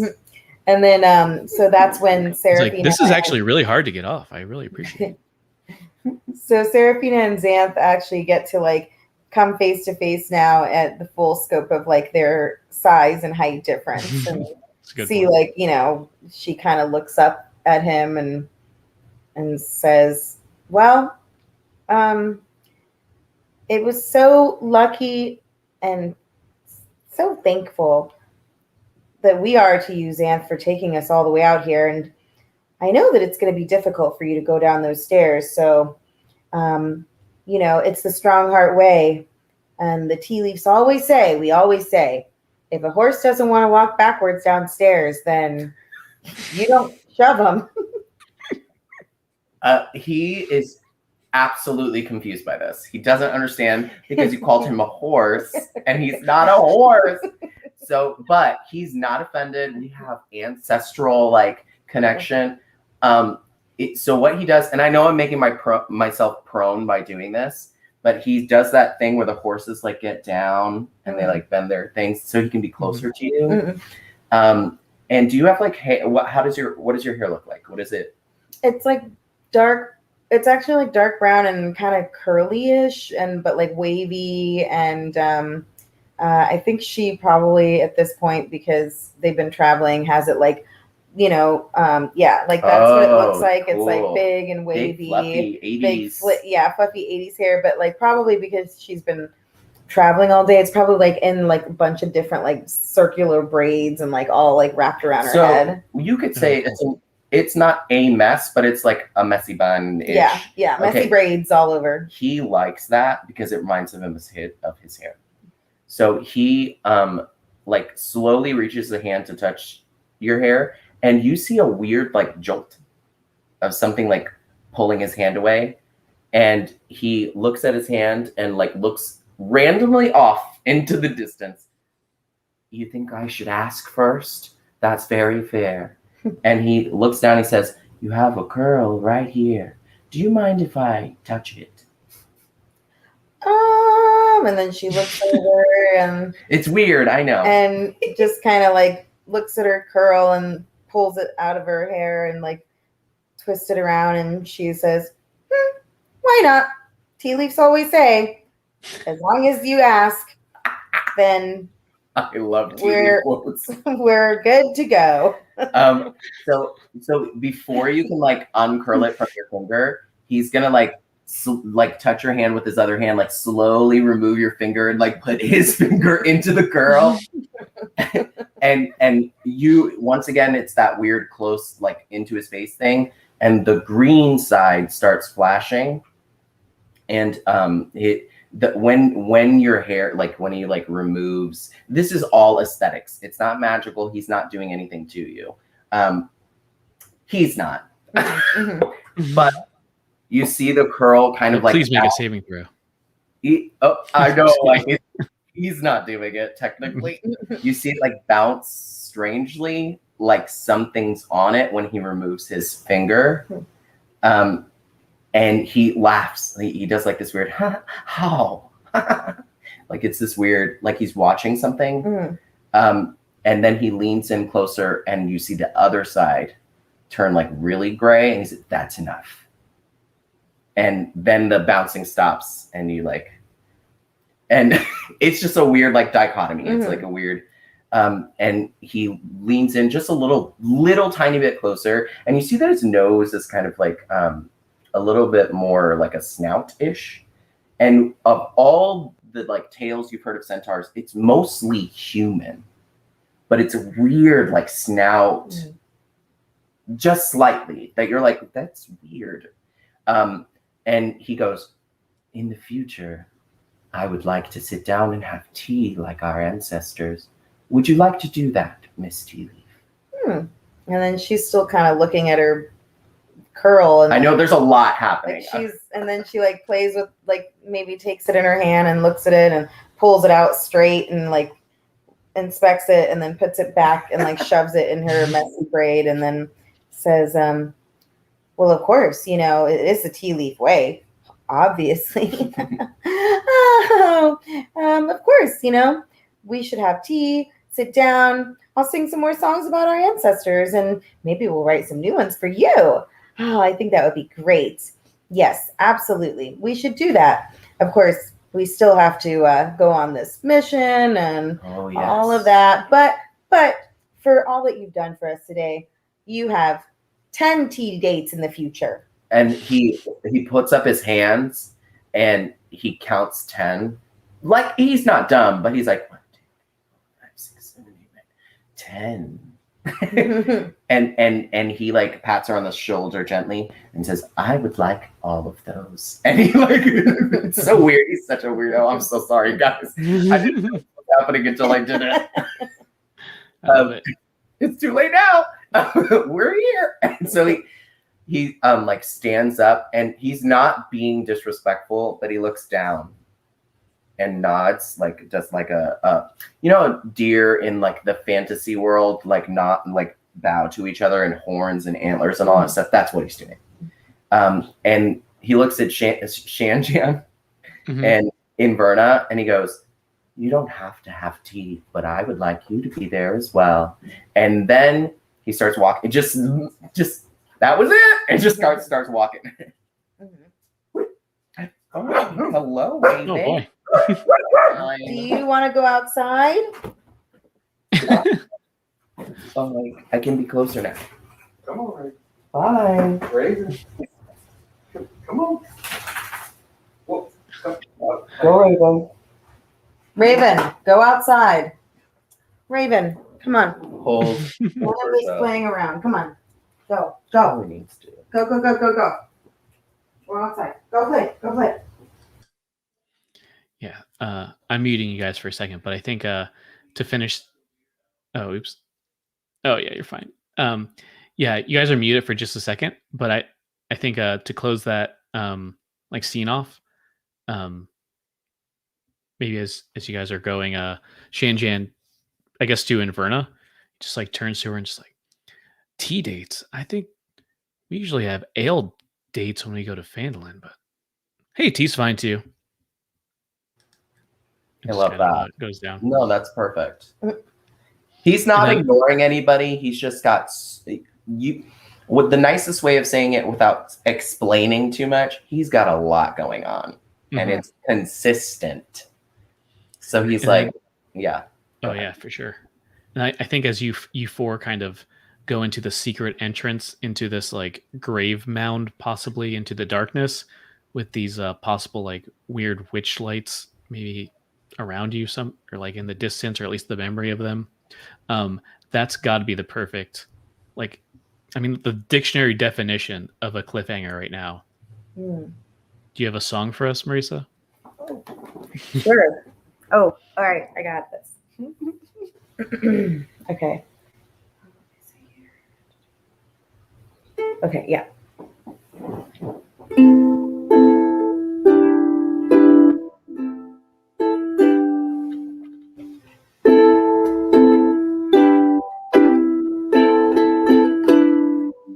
We walk into the dragon's grave with the witch lights ahead. We don't know what is in front of us. Hopefully, it's not our death.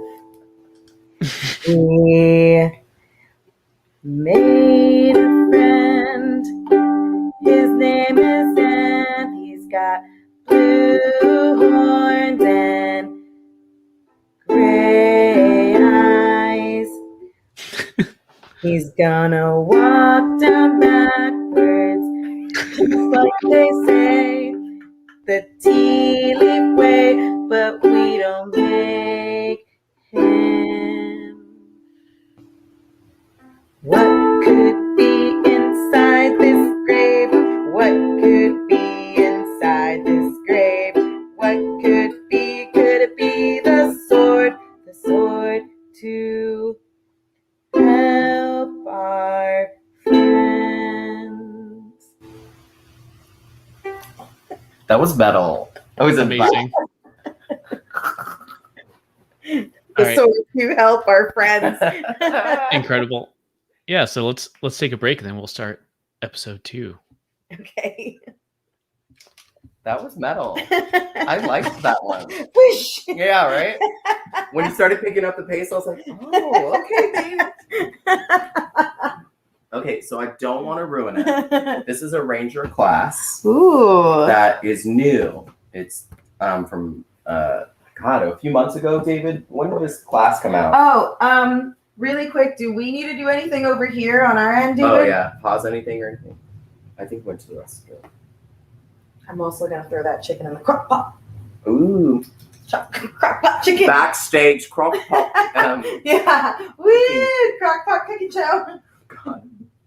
Oh, I'm listening. Well, here's David. No, you're fine. I knew he was going to be weird, but I didn't know how weird. And I knew I was going to do voice changes. Right. But I didn't know, because I have this other character, and he talks like this, so like weird things. But I knew I wanted him to be more like soft. Oh, okay. So I don't want to ruin it. The class had him when he was younger, had something magical happen to him. So the magical thing lets him do things in that class, I guess you could say, a little bit more. But I asked David about like the history, and I said, can I have 2 things happening? Right. It's all aesthetic, it's all just weird magical stuff. It doesn't affect his stats, it doesn't like affect anything, Right. but you can't see it. So I'm like, you know what's happening. I'm literally like trying to make it like, it's weird already, but I'm trying to make it like someone will eventually ask. Oh, I love Right. I don't know. Oh, I love this thing. If That also works. it's too much like role play or whatever, and you need to turn it off, I'll just be like, roll D20. Yeah, I was hoping that we'd be able to do like a whole session, like episode at least, like half session of like the meeting and the panel and stuff, because I feel this adventure is going to be kind of late. Oh, for sure. I mean, but we don't know what's in there, right? He could be lying to us right now. True. He'd be like, just kidding, there's an undead dragon. And be like, also a wraith controls that undead dragon. And also, the orcs are undead. And Also, just like, and you're level 5. I kept noticing I kept cussing. I was like, calm down. don't have I only sleep. noticed like once or twice. Yeah, but I notice every time. All right. I know you want to cut it out. I know you want to. I'm excited for this chicken. So you're gonna start the chicken first? I mean, well, yeah, I was gonna start it now because it's a crock pot, so it's just gonna cook while we're playing. Oh, gotcha. Yeah, because I mean, your beans won't take long. They're just beans. Excuse me? What kind of beans? He's like, my beans are your beans now, baby. What kind of beans? God, the man meat jokes were fucking killing me. I was like at work one point and I was like, not man meat. With such a simple like teenager mindset. I'm like, I'm 5 years old. I should warn you, this is probably still picking up. Oh, that's Oh fine. yeah, I didn't know what to do. What, pause it or something? Yeah, I can't pause StreamYard. You can pause Audacity, but I Oh, can't if you pause. want to pause it, do it. Because Oh, it's fine. I'm not, look, I'm single now, I don't care anymore. I don't care what they hear. No, all rules are out the window. Yeah, no, I'm sorry, David. I'm not like trying to take a long time. It's just literally just gonna. I just have that's the magic of crock pot chicken. And you can tell your mom. You'd be like, oh my god, Marisa made your crock pot chicken because she's the one that gave me the idea for when they had. Don't cut this out. White people taco night at your Oh, it's live. family's house. Oh, perfect. Everyone will know. One person was watching us. I wonder if it was a mistake or if it was Austin. Stop it. Yeah, Really? Did you notice that? No. I told you that people were watching. I had no idea. Really? That's funny. Somebody was watching I us? mean, it was like for 20 minutes. Oh my. That's a long time. That is a long I time. might be exaggerating those. I noticed it and I was like, oh, it's chicken. It's chicken. And then I noticed Yeah, they were like, this is boring. turning off. Yeah. What are they talking about? No, your mom told me basically to put chicken in a crock pot with salsa. Like that's, she was like, just stick it in a crock pot with salsa. And she was like, and then you just let it sit and it cooks and then you just shred it right in the crock pot. It's perfect. I've heard that. I've heard the same thing and I've never done it, Sounds but like, recipe wow. right, it sounds like a very like easy, but it's the perfect taco meat. Okay, hot but water. oh no, don't do that. I know. But you know what? Here, and It's your salsa closer. mix, right? Here's the thing: is that I am a little extra, so I'm gonna add some garlic and onions to it. Is that it? That's okay with you? Are you okay with I'm not allergic to anything but crap. Oh, trust me, I was like no seafood, but not that I'm gonna make seafood for him anyway. But are you also okay with do you want corn and beans? Is that cool? Okay, That sounds great. Okay, so I'm just like all I have to do is. Especially if they're deep white beans. That's That means he doesn't get it. right. He doesn't get any. He's like, wait, I was supposed to have beans. No. No, you weren't. You actually weren't. None of these beans were for you. The one thing that happens that David doesn't like when I come over, it's like, you ate my beans, you jerk. You ate my beans. You ate all the beans. No, I'm just gonna add a couple things just to make it like, Do anything, but don't eat my food, bro. Oh, sir. I'm not saying yeah. He's Yes. like, I'll answer anything. It's my house. It's my house. I know which gender I am. It's fine. Man, so have you finally seen the Super Straight thing now that I mentioned it on TikTok? No, I haven't watched it yet, but we were literally talking about it the other day. Like a video or anything. I think it So was. heard about it. Yeah. Yeah, It's who was crazy. I talking to about it? I don't remember. Hey, David, since you're standing here, go ahead and open these. Make it fast. And I got some avocados. Fancy. I have. This is gonna be a good mix of chic. Yes. Yeah, it was a big conversation I was having. I have not posted anything on Facebook since John Paul broke up. Mhm. And I'm trying to wait until I move out to start that up again Right. because I just need a little bit of a break. That's You know. totally fair. Are all these okay? No, I just need the two for now. Just eventually I'll open them later, but. Uh, I just tend to do really big rants and people have opinions about them. So I just need I don't want to have to sit on my laptop for 30, 45 minutes just like responding. I hear that.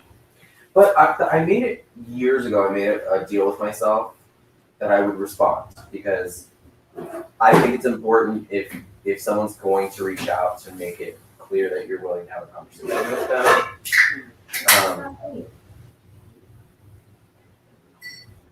Right. No, you're fine. But yeah, I always think it's so weird to like, what's the right way of saying it? To have something social media wise and then not react. I can understand thousands of fans. We got so many people in your life. But 20, 30 people, that's totally reasonable. Fair. Social media is just one of those things that social media, money, and straight sex. Like, why do they exist? There's a lot happening. I mean, I think there's only one main reason for straight sex, so Procreation. Basically. I get it. We need future that was the main. I think us's. that's what it was designed for, but otherwise, like, not really. Hey, yes. Thank you for going with the crazy we motive. Because when I said we, I was like, I meant it as in my friends. And she was like, yeah, us, we can help. And I was like, perfect, exactly her. I love crazy shit. And D&D lets you do crazy shit. Yes. It really does. I agree. When people are like, oh, D&D is so boring. I'm like, how are you playing this game? Yeah, how are you playing it? Like, it can be, you're literally creating a fun character, even if they're a bad guy. You don't need to drink. Dr. Pimper Popper. Can you Oh, drink no. this? God damn. I accidentally, she came on my FYP No. on TikTok and I watched like 4 videos. I was like, stop, get it, stop it. Put it together. Don't do this to yourself. Duh. So those- Nope, nope. I mean, Special. I was only gonna do like half of them. So Okay, I'm really glad I asked. I was just like, yeah, I mean, I don't think I want all the corn in there. So just some of the corn. I use a fucking beans. I'm gonna go review this stuff. All right, You know when you're all ready. almost. Yeah, of course. Literally, That was this is it. So And burn. I suck because I'm trying really hard to like remember that you're not the only one there. So, Oh like, yeah, make sure you talk to everybody. yeah. There's also environment. Yeah. Yeah, those are the like the new sidekick rules that were new when this came out. Because I was like, oh, it's just gonna be her. So it's like, it'll be hard to You're doing fine. balance everything. Honestly, it's very funny. Oh, It would be one thing if they were boring, didn't talk, and then you were like, oh, 20 minutes later, oh, they're also there. yeah. But like, I feel like it's working. That's why I reached out to her first, because I speak Sylvan. And I was so happy she barely understood me, Mhm. because I was like, I don't think that's enough, but he's an elf. And he's like being weird. Yeah. If there had been a dwarf in your party, it would have been the same thing. Mhm. You were like, oh, you wanted to make me yet? Mhm. Just make it up words. Yeah, those characters are really fun. Yeah, I'm enjoying them. I feel they have so much personality now. Oh, Really interesting. it's so nice to show a personality that's not yours. Oh, Oh shit! Oh shit! Drop it, bombs! Damn! Yeah. We love this. I want to go. Right. But literally, Xanth is like a dream child. If you could find a kid in a forest, that's exactly what Xanth is. A kid in a forest. Don't even worry about it. I mean, it's great because, you know, I actually really did like playing with Austin because he was really charismatic and he was like, you know, he was really more exciting than like when we played with him in the past. So the character really meshed with your character. Like it Yes. felt great. That's always great when the more you play, the more you get to know somebody. Right. And then you get like, you know what, I need to make this character mesh. Yeah, like it was That's really cool. really fun, and you know, it was to the point where we were like, should we have Don John stay or should we have him go? You know, and then it was Right. like, ooh, no, let's have him stay because he was actually that interesting. I love that. Well, and that's the thing is he still exists in your world. You know? Yes, he's still there. He could show up randomly. Yeah, That's fun. I love that. yeah. So it was actually really, it was like kind of perfect in a weird way that everything all worked out. Well, he was a ranger, I heard, so I'm also a ranger. Yeah, Rangers are just It was the fun. way to go. we had a good time, and so it was fun playing with just David. But it was since it's my first time even playing at all, and then Oh yeah, I forgot about that. you know, it's been enjoyable to play with other people, and so I'm always just like, yeah, whatever, go for it. Well, that's fair. Let me tell you, when you play D&D, if you have that mindset, it's gonna be the most fun. Whatever, just go with it. You know? Because a lot of people, they get to a certain point where they're like, my character can only do this. I have a good friend of mine, and it's more of an unfortunate side, but sometimes she'll play and she gets so stuck that her character only does that. She feels out of the loop when, for example, we do a puzzle and a character's not smart, or we have to do something where we'll lift something up and she doesn't have the strength, so she feels uncomfortable. And I'm like, you can't do everything. Right. It's okay. She feels like useless. You know what I mean? And I can, there it is again. I can get that. I really, really can understand. You know, you feel like you're like, now my character isn't doing anything. Right. But that's why you have other party members. Yeah. So somebody will lift something, or somebody will steal something, or somebody, you know, Mhm. will cause chaos, or somebody will be the peacemaker. I think when you play D&D, you have to get past it and figure out what role are you good at, you know? Right. And what can you do to change that too? I think that's another fun aspect of it. It's like, I'm not the charming one, but funny enough, I speak giant. You know what I mean? So it may not be the situation in which you should be getting crazy. Do you like jalapeno? I'll eat it, yeah. Okay. I mean, I think I'll just put it in there, and then. I just realized I was like talking like crazy. No, love D&D. I was along for the ride. I really love it. I always wanted to do it when I was younger and never got the opportunity. And as an adult, I found a group of friends that was like, hey, would you like to join us? And I was like, Yeah. That's really funny. Like that guy. That's what I was telling you about. That guy James, the bartender. oh yeah. You know, he was saying the same thing. He's like, I always wanted to play D&D, but I never had any friends that wanted to do it. And I was like, well, now you know people. So Lots. even if it's not D&D, you know, we could do like a one-time game. He likes board games too, though, right? Yeah, he really likes board games too, which is really cool. I love that. Yeah, it was good. Basically, it was Let it cook. let you old babies poop. I was told from what I read on the internet earlier that it shouldn't take more than an hour, but by the time we're done playing, Yes. and then I can make the beans and the rice, which doesn't take long at all. You're doing a whole thing. I usually always do a whole thing, Thank you. but that's normal for me. Like I do a whole thing anyways. That's really sweet. I wasn't expecting it. I thought you were gonna be like, here's some tacos, fill them up, have fun. I am gonna make you guys a little No. I meant like, here's some ground beef and cheese. And That's- enjoy know what I it, you mean? bitches. And I will. Yes, ma'am. Yeah, this is perfect. Now, that's a normal for me anyway, though, because I like to cook for David a lot. And then I have leftovers for me for like the rest of the week. You know? That's so cool. I wish I had the what is it called, like green thumb. I wish I had a cooking. Like, I wish I could do that. So me. I've never been a. I am that person. I love to cook, and I Oh. love to cook for him. I've seen the little cheese platters. Yes, cheese platters. Okay. I'm She just said I'm gonna gonna put it. pee before we start back at the Yeah, game. for sure. But yeah, and cooking for him is so easy, and like I never get to do stuff like this where I get to make meat. So I'm super excited because I'm like, ooh, if there's leftovers, I can keep it for the rest of the week. Yeah. Leftovers are Raven. Do you need to come inside? She just wants to be everywhere where everybody else is. Okay, as long as she's not whining and her back is to me. So. She's fine.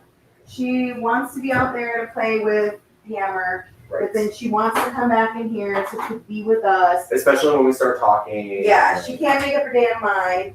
Alright, I am gonna go pee, and then It just sucks because I want to be like friendlier, but I know that she'll start licking me.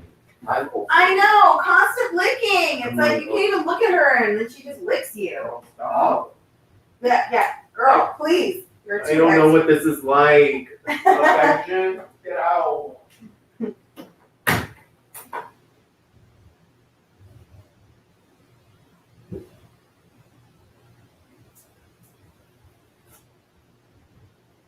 Okay. Chicken's in the crock pot. I just Google pot.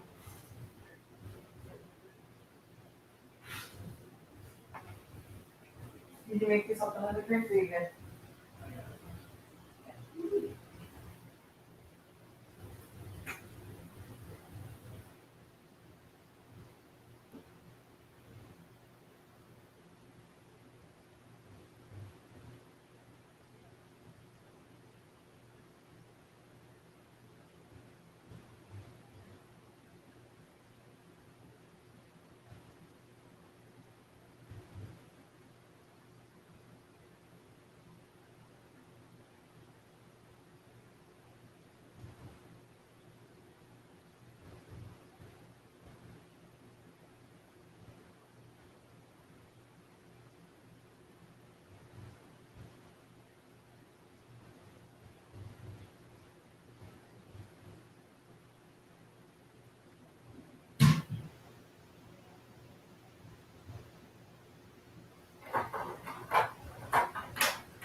Hello, I've returned.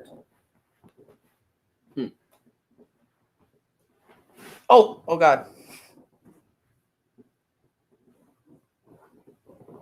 Ah! I hit my knee. Fucking idiot. David, did you sneeze or did you sneeze? You know, I almost fell. Oh, okay. So I made Sorry. a falling noise. There's really just so much crap in here, so Oh, I Jesus. don't blame you. It's like echoing. Ooh. Okay.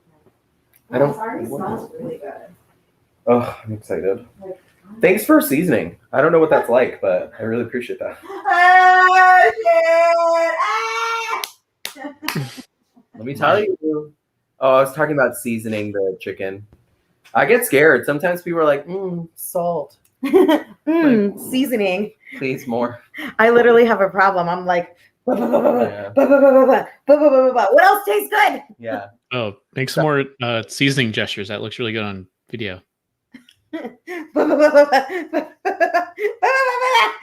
Yeah, If you're imagining I'm gonna save this one. but paprika and salt, who are you? This was sazon. Sazon. This was cumin. Yep. This was taco seasoning. This was the jalapeno. This was the jalapeno that I put in. This is one big ass, whole ass jalapeno. No, 2. I saw 2 in there. I put one back. Oh.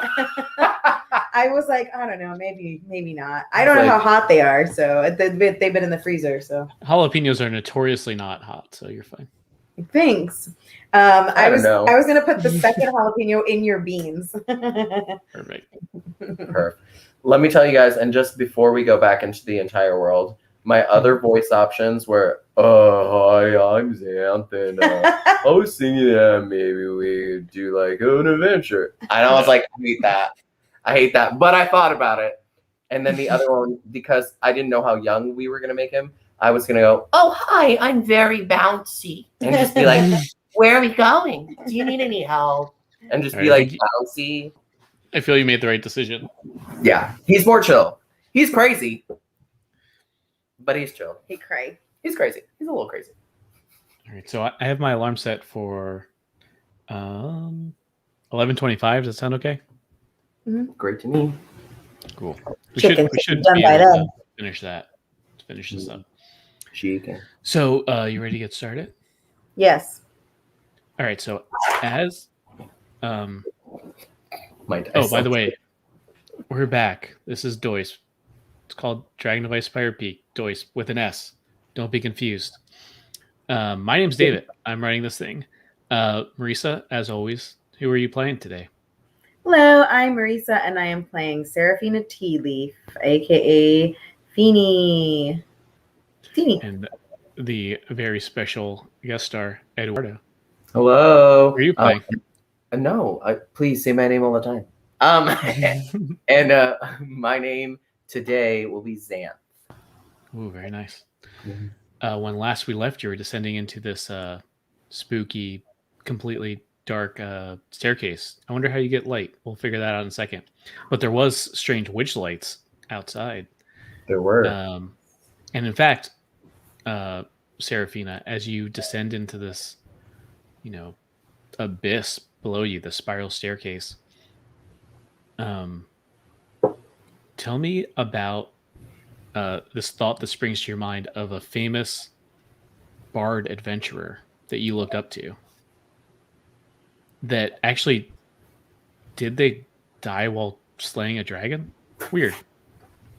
What was their name? What were they about? Hold on, dog's coming back in. Little dog's coming back. Raven's like, I know bards. I'll tell you one. Let me tell you a story. I love bards. Oh, gladly. I don't have anything that makes light. Oh, she came into my room for a second, I think. Unless that was a ghost, the witch light. No, what? I think that she did. It looked like she went down the hallway. Or was it a ghost? Oh, no, not a ghost. All right. So this is a famous bard adventurer that I'm just recalling. Mm-hmm. Okay. Oh, hey guys. While we're descending these stairs, have I ever told you about one of my what do you call it? One of my role models that I look up to. When I was a soldier, I would always hear these beautiful songs about this famous bard adventurer, which is honestly half of the reason why I decided that is where my life was going to lead me after I was done with war. Have I ever told you guys the story? Have I ever sang you songs about it? And Verna? Shanjan? I know you haven't heard it, Zan, so I'll give you that one. He nods his head and he thinks about the word war, and he knows that centaurs normally are pretty war heavy. They like to fight a lot. They like to claim territory, but they're constantly moving. So war is like a weird word for him because he's never had to see it. And he just he does that cocky weird head thing where he looks at you as a tiny warrior and he like smiles. And then he looks off to the side because there's giggling. He won't. Maybe it was him. Maybe it was bouncing off the walls. And then she says, okay, well, since nobody's going to stop me, let me just tell you the story before we completely descend here. And it was about this famous bard named Raven Lichtenstein. A German. Raven Lichtenbark. Even better. Raven Lichtenbark of the Dogwood Forest, Perfect. which was much, much farther than Phandalin. Of course, nobody knows where the Dogwood Forest is now. I believe it might be it might be hidden somewhere deep in the woods. But anyway, Raven was a famous bard adventurer who set out to slay a dragon, and because he was so pure of heart, it was his magical flute that guided him towards the dragon's lair. Can you imagine a magic flute? It was every time he tried to play a high note, it played a low note. And that's how he knew he got closer and closer to the dragon. While you're telling this story and we're going downstairs, Xanth is actually like every now and then pushing at his ears and really focusing on what you're saying. And he's like, oh, cool. Yeah. And then when you say flute, he like imagines, because he's seen the instrument, he's just like low note. And he like tries to do music, but he's not smart enough to really know. He just knows you like put your fingers here. And then when you mention that, he's like, low note. And for just 1 second, because every now and then he's like, you hear him do, like he's trying to do a low note, he can't. And I love that Story. He loves this. And then she continues, it's almost like he was trying to play something, and even though he was pushing all the right notes, I don't know how to play a flute. Even though he was blowing in all the right holes. That, ladies and gentlemen, is exactly how you play a flute. Boop, boop, boop. It kept blowing lower and lower and lower. And so he kept following the sound until he ended up at the end of a mountain where on the other side, a dragon lived, and it was torturing an entire town. It was literally hovering over it to the point that nobody could leave, and it kept demanding meats and breads and babies all day long. Oh my. So specific. Meats and That bread. escalated very quickly. So here comes Raven, and as softly as he could, ran around the mountain. And nobody could tell because he was a Lightfoot Raven of the Dogwoods. Took Lichtenbark. And he ended up slaying the dragon just with his musical instrument, if you could believe that or not, because once he got close enough, he was able to run up the back of the dragon and play the flute so hard in his ears that his eardrums exploded. And that left time for the townsfolk to start attacking and spearing him to death. And you wouldn't believe it because it's just one bard. But the moral of the Strongheart story is you might be just one person, but you can slay mighty dragons.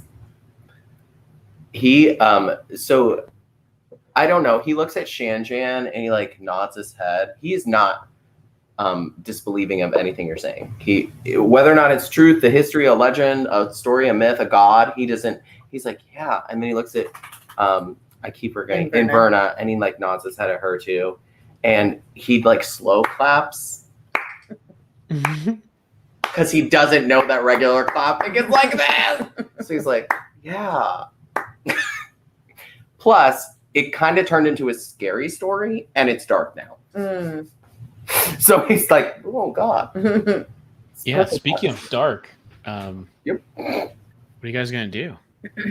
So Inverna can see pretty well. I don't think centaurs have any kind of special vision, right? We do not know. Yeah. Actually, maybe Shanjan will say, "Oh, pretty dark down here.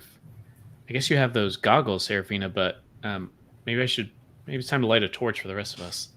He just gets to work on that. Okay. That's very nice of him to do. Okay, so he's just gonna light a torch. Yeah. The question is, though, do you want to use your special night vision goggle things? I think the goggles of night or something was what they're called. Yeah, I'm looking for my my stuff in here. Yeah. So I can bring that up. It's in the journal, and it should be all the way in the like bottom. There's a special section just for your stuff. Yeah, I'm looking at it right now. How tall is Shanjan? Weirdly enough, this came up last time too. I think it goes. Did we? Oh, I forgot if we said Inverna or Shanjan were taller. I think we said Inverna was taller, right? Yeah. Marisa? Yes, Yeah. Inverna's the tallest.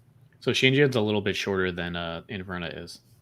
And since she can see, I'm assuming she's not leaving us, but like taking point, standing ahead, kind of like looking while the torch is being lit. Sure. Okay, so that is going to position him off of Xanth is going to be off his shoulder. So wherever he is, actually, I think Xanth is comfortable enough where he would put his hand on his shoulder. Yeah. Shoulder. I don't know how he feels about it, but Xanth is like, that. guide me, friend. Mm-hmm. 'Tis too dark. Maybe it's just me, but I'm not seeing my goggles. Oh, here they are. I found Are you them. Are you in roll 20? I Yes. can bring it up for you, I think. No, I found it. Okay. I see them. 87? Jeez, you are carrying a lot. 87 pounds is a lot. I don't even think you weigh that much. I really don't. Goggles. Sure, Yeah, let's use my goggles. I put them all in your journal, not your character sheet. I found it. Either way, I think it just gives you dark vision for 60 feet, I think. Yes, That's so nice. I'll use my goggles. And speaking of that, let me let everyone else see this secret map as you two Ooh, obviously are looking away. And Yeah, see, we're not looking. Yeah, do you see this little I see area a that you came down of? spiral. I see Xanth and I see Serafina. Yeah. So it kind of leads out to this kind of circular pathway. And actually, weirdly enough, although you very, I don't know, astutely had this torch lit, there are like dim, strangely colored lights coming from up here, the north, Mm-hmm. and then down here in the south, and over to the, what is that, west. Like kind of from around this tunnel, you can see like, and it's those weird, the unnatural colored lights, like the violet and the green, and they kind of shift between colors. Were these similar to the witch lights that we saw outside, or is this a different situation? Absolutely very similar. almost unquestionably like something similar kind of phenomenon, although now they're kind of like in the distance and you just see the I don't know, reflection, like Oh, okay. the edges of the light coming from those directions. Okay. So, Xanth And isn't, he's usually alone. So he doesn't follow anyone's direction. He just does stuff. So he's not asking, he'll just start walking north. yeah, He's not and trying to be rude when he does it, but he just starts like walking north.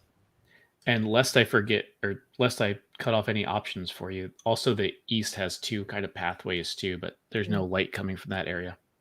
Oh, I see them on the, okay. Mhm. I was like, the east, is it this way? Like Yes, a mental that's the breakdown. east.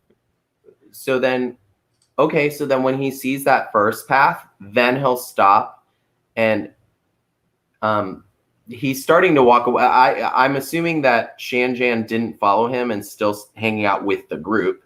So the light is kind of starting to dim and he's going to look back. I see a path this way. Would you like to see if there's something over there? And then Serafina looks at Inverna and Shanjan and says, well, I mean, he is the only person out of the four of us that knows where he's going, I think. And he stops her, puts his hands up. I've never been in here in my life. I have no idea where I'm going. Oh, yeah, you do make a good point. But I will tell you one thing, Xanth. You know more than we do. We didn't even know where this was. So He nods politely. you know, I'm gonna tell you, there's something inside of me. Maybe it's my strong heart. Maybe it's my wonderful bard wisdom, just like old Raven. I feel like I should follow you. So let's follow him. What do you say, guys? Let's do this.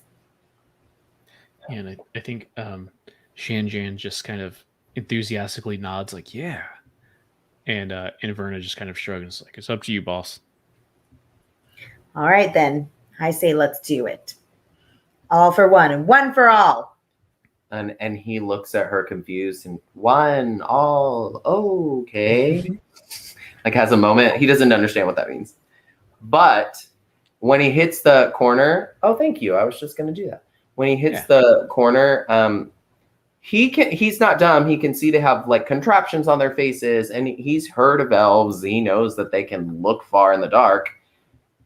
So he's going to like put his finger to his lips and not crouch because he can't, but kind of like lean down and put his hands up in like a questioning gesture. He's essentially asking, can you see for me? Because I cannot. He's trying to be quiet like in a forest. He's like, ooh. That makes sense.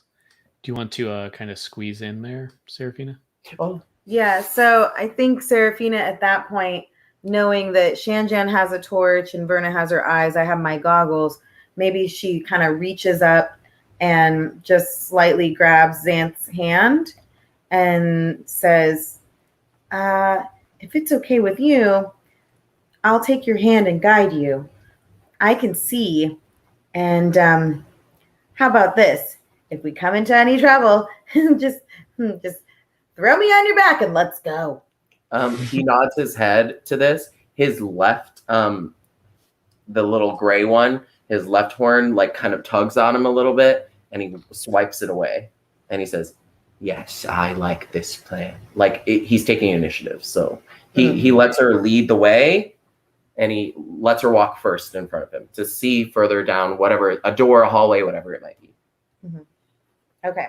So then Serafina takes his hand and starts moving towards the north entrance or the north hallway corridor. Yeah, very nice. Oops, did I do that wrong thing? Probably. He's definitely not afraid of the dark. Like as you're holding his hand, he's not shaking or uncomfortable. Mm-hmm. It's just kind of like, oh, a tight space. I'm literally a four-legged person. Like, right. It's more of that. Like he's like, oh. Okay, cool. I think you can see up there now, right?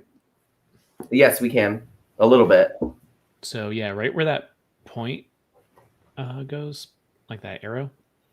Yes. Up ahead there is you can kind of, I mean, especially if you go like up to this where the hallway is, you can very clearly see that there are these like unearthly kind of ghostly lights kind of hovering in place. They kind of change color and kind of fade in and out. It's almost like a, I think you have that spell that's similar to this, Seraphina. It's like fairy fire, I think, where it's like kind of glowing, floating lights. It's my dancing lights. Yeah, it kind of reminds you of that sort of like, or almost like if someone let like ambers out, you know, that were like floating up into the sky, but they're not doing it in any kind of natural way, I guess. It's like definitely some sort of magic or illusion or something. I was just going to ask that. It can I make I guess it's Arcana. I'm not good at those, but I guess that would be my question. Can I make or a history check, whatever you would prefer, just to get a grasp of what those might be? What would you like? Yeah, interesting. So Arcana, I'm not good at it. What was the other ones I said? History or those are probably where he would lean. Yeah, actually, I think I'm okay since those are pretty similar. I think based on the results, if they're good or bad, I could give you different information. So if you want to just pick one of those. Yeah, sure. He's going to go with Arcana. I mean, he's not good at it, but we'll see. Yeah, so kind of you're trying to determine if this is some sort of spell, kind of. Yes. Yeah, cool.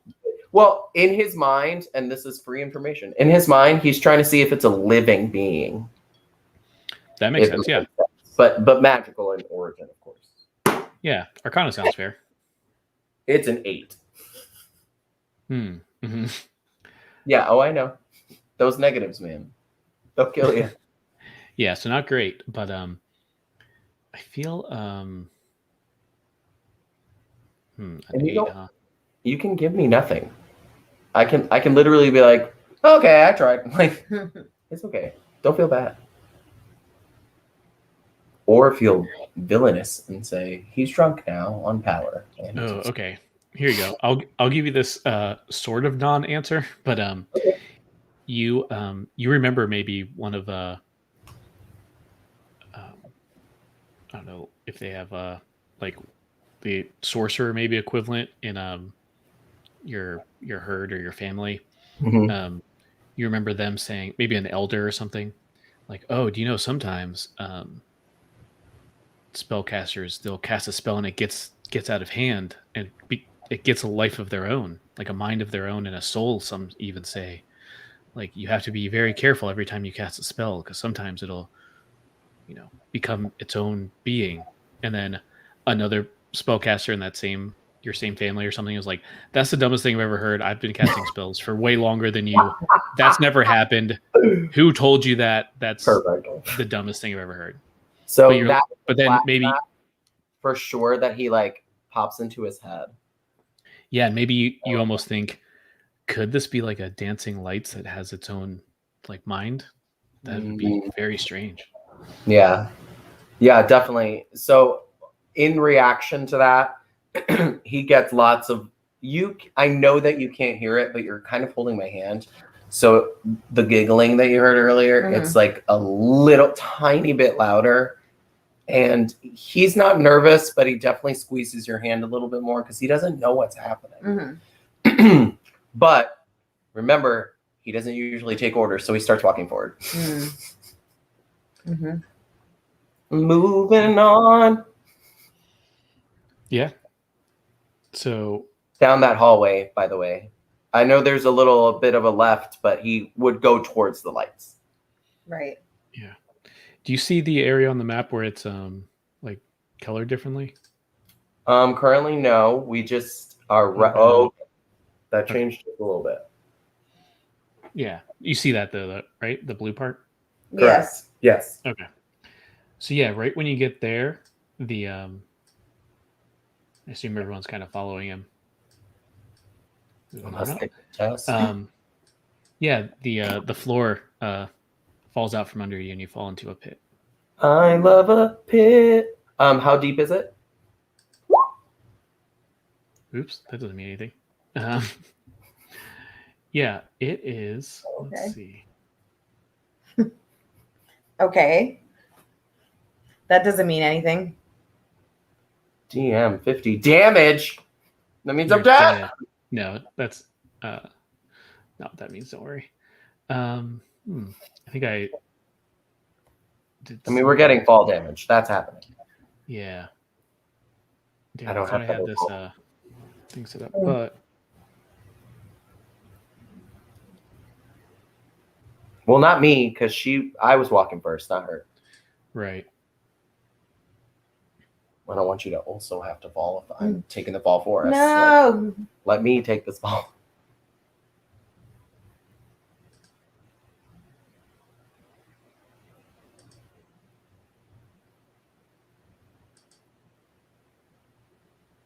Oops, let me move you for a second.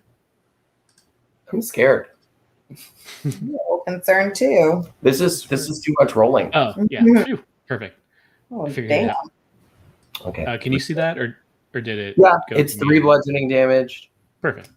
Yeah, so you take a total of. Oh wait, you can actually roll a dexterity save Oh, to take half of this.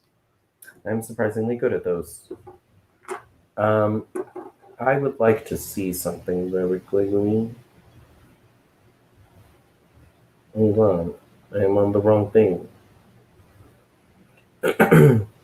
Ranger, fight me. Oh, so depressed. I was like, oh no, I set this stupid macro up. I thought so well, and then it was like 50. Like that's not how that works. I would be dead. Mm. I would be so dead. Sorry, I'm just looking at the saves just to make sure, because sometimes they give you advantage on stuff, but I want to make sure. I don't yeah, think makes there's sense. anything specific. Rangers have weird things, you know? Mm-hmm. Next thing you know, you're like, why did I get a... Okay. Nothing crazy, which is fine. I will now make a dex saving roll. It is +7. Oh, shoot. 19. Oh, great. So yeah, you only take half of this. What? It was 9 total. So what is that? 4? Pretty good. Okay. And yeah, I guess if everyone wants to roll initiative. That would suck because I forgot how to take off my HP. Where are you, HP? I'm 4 table. Oh, it's on the little icon. That's what it is. Yeah, or actually, it might be easier if you click the your token, and then up in the top left there should be a roll initiative or roll intelligence if I spelled it incorrectly. So should we? Or Oh shit, 23. I'll take it. Pretty am good. I going now? They already got you in there. Oh, Like did you already roll or? I didn't roll. Oh, okay. Is that me? 14.28. No, you can do it again. That might have been from last time. Oh, Ooh, great. there. And do either of you two have a preference on which little sidekick you control? No. I mean, I'll take Inverna, I guess. Cool. And I got Shanjane. Cool. I'll roll for them too. Thank you. Oh, I'm All sure right, do you she's see the little turn order thing? Yeah. Cool. So Oh, she did not do well. I thought she would do better. yeah, very. You two rolled really well on initiative. That was great. So Good, actually, that makes sense. Yeah. yeah, Xanth, you're actually up first, and you find yourself at the bottom of this. It's only 10 feet deep, so not that crazy. But the real big problem is there's all these looks like rusty. You think almost like ancient weapons. These are like swords and maybe some like farm equipment and stuff. And that did. Oh, sorry. Hmm. Go ahead. Say that again. Oh yeah, there's like rusty swords and old farm equipment and stuff that's just kind of like sticking out of this the bottom of this pit. and that's probably what did most of the damage. Got it. So I need a tetanus shot. Yeah, probably. You're, and you were dexterous enough to kind of avoid most of it. Maybe you, as you kind of pick yourself back up, you realize this like scimitar was like, oh, if I was just 2 inches over, I would have lost an eye or something. Oof. Okay. So yeah, what do you do now? I look up. I look up at Seraphina. She's above me, correct? Mm-hmm.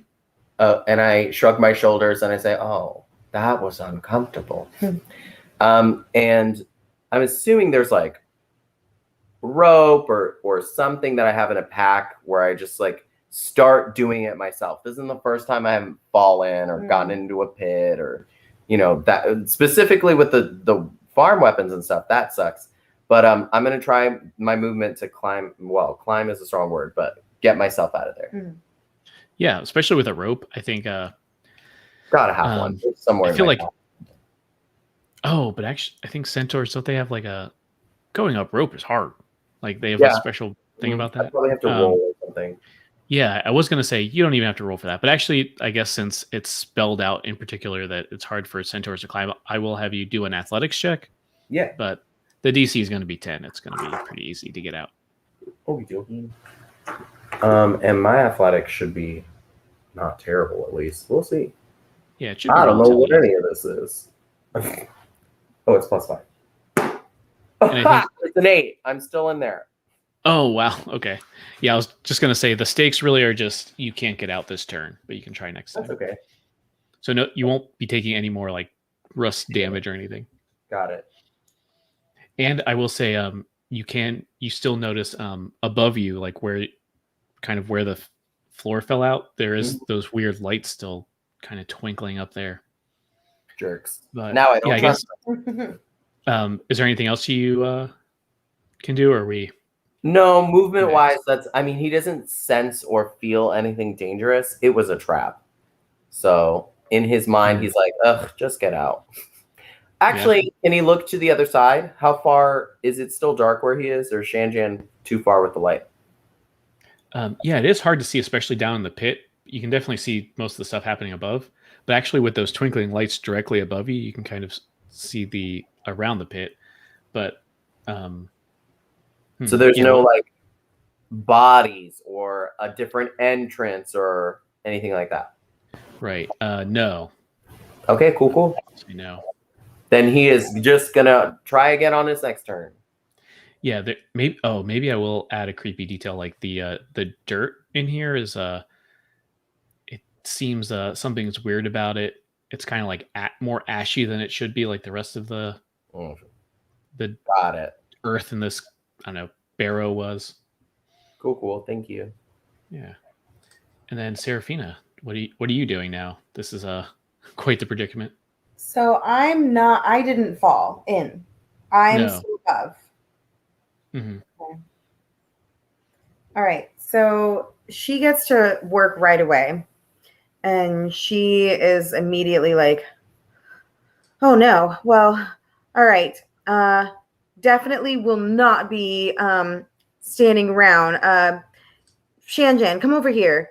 Shine your light in the pit. And Verna, can you see how far he's down there? Let me see what I have in my pack. And she starts like searching her pack for something that she could possibly use to help him out of there. Oh, the help action. I do like help. Yeah. Too. So yeah, correct me if I'm wrong, Eduardo, but when you do the help action, it's just you give them advantage on their next thing Correct. they do. Mm-hmm. Gotcha. I need it, apparently. So yeah, Seraphina, unless you want to look through to see if you have any particular magic items that could help out, you can just do the help action and just kind of reach down your hand so that he can get lifted up better next time. What about the millions of times I've tried to use my immovable rod? Oh, the immovable rod could help out. That could and definitely I've be never gotten to actually effectively use it. Oh wow. Oh, you do have that telescoping pole too. That could help. Yeah, I have climb both up. of those things that I've been hanging on to for no freaking reason because they've never been helpful ever. Well, this time they definitely will be. And if you want to use either one of those, whichever one you fancy, that will definitely count as giving him advantage next time. Okay. Which one sounds more interesting to you? The immovable rod is a flat iron rod that has a button on one end. You can use an action to press the button, which causes the rod to become magically fixed in place until you or another creature. That went too fast. Oh. Yeah, it kind of just it's like a little handle that can stay in place like in 3 dimensions. Uses an action to push the button again. The rod doesn't move, even defying gravity. The rod could hold up to 8,000 pounds of weight. More weight causes the rod to deactivate and fall. The creature can use an action to make a DC 30 strength check. Yeah, that's pretty much the whole thing. Like they'll definitely, Xanth will be able to use. What that was as my a other grip. one? What was the other one called? That one was a rod that a collapsible rod, maybe. That But I don't even see it on here now. Oh, maybe you sold it. I might have because I you wasn't sold one using of it. them. Yeah. I thought, there you go. did. Sure, Perfect. that's fine. A movable rod then. Let's get rid of this weight in my pack. Let's use this immovable rod. Yeah, I'm sure it's very hefty. All right, cool. So next time, Xanth will get advantage. Cool. To get up. Is there anything else you need to do, or are you good? No, I think that's as much as I can really do is just, okay, here we go, guys. I'm going to use my magical rod. And then pulls it out. Named Rod shows up. He's like, I'm here. Magic, baby. And then, yeah. Bold choices. That's what we're here for. Bold choices. And then, she starts to activate that rod. Very cool. So next time, it'll be very cool. But if that's the end of your turn, those twinkling lights kind of coalesce into you right next to them, Seraphina. Can tell they look. Can you see that little token? Yes. The blue one? Yeah. Like little fire thing? Yeah, and in fact, if you look closely, they look like tiny little skulls. And they kind of change into this kind of maybe angry red color and kind of shoot straight down into this pit. Set fire to the rain. So actually, looks like you're doing pretty good. I assume a 9 when it hit you, right? Xanth?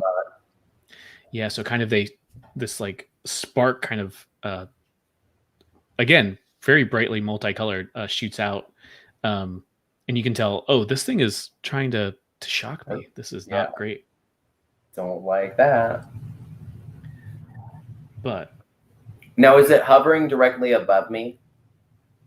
like right before you now, basically. Yeah, I guess like right above your head. That makes sense. Okay. Now, before this happens, I know other people are going to be doing things. I want to ask you as the DM. I know I'm rolling for athletics to get out of this pit. Do you want that to be a full turn? Or could I do like a bonus action to do something as well?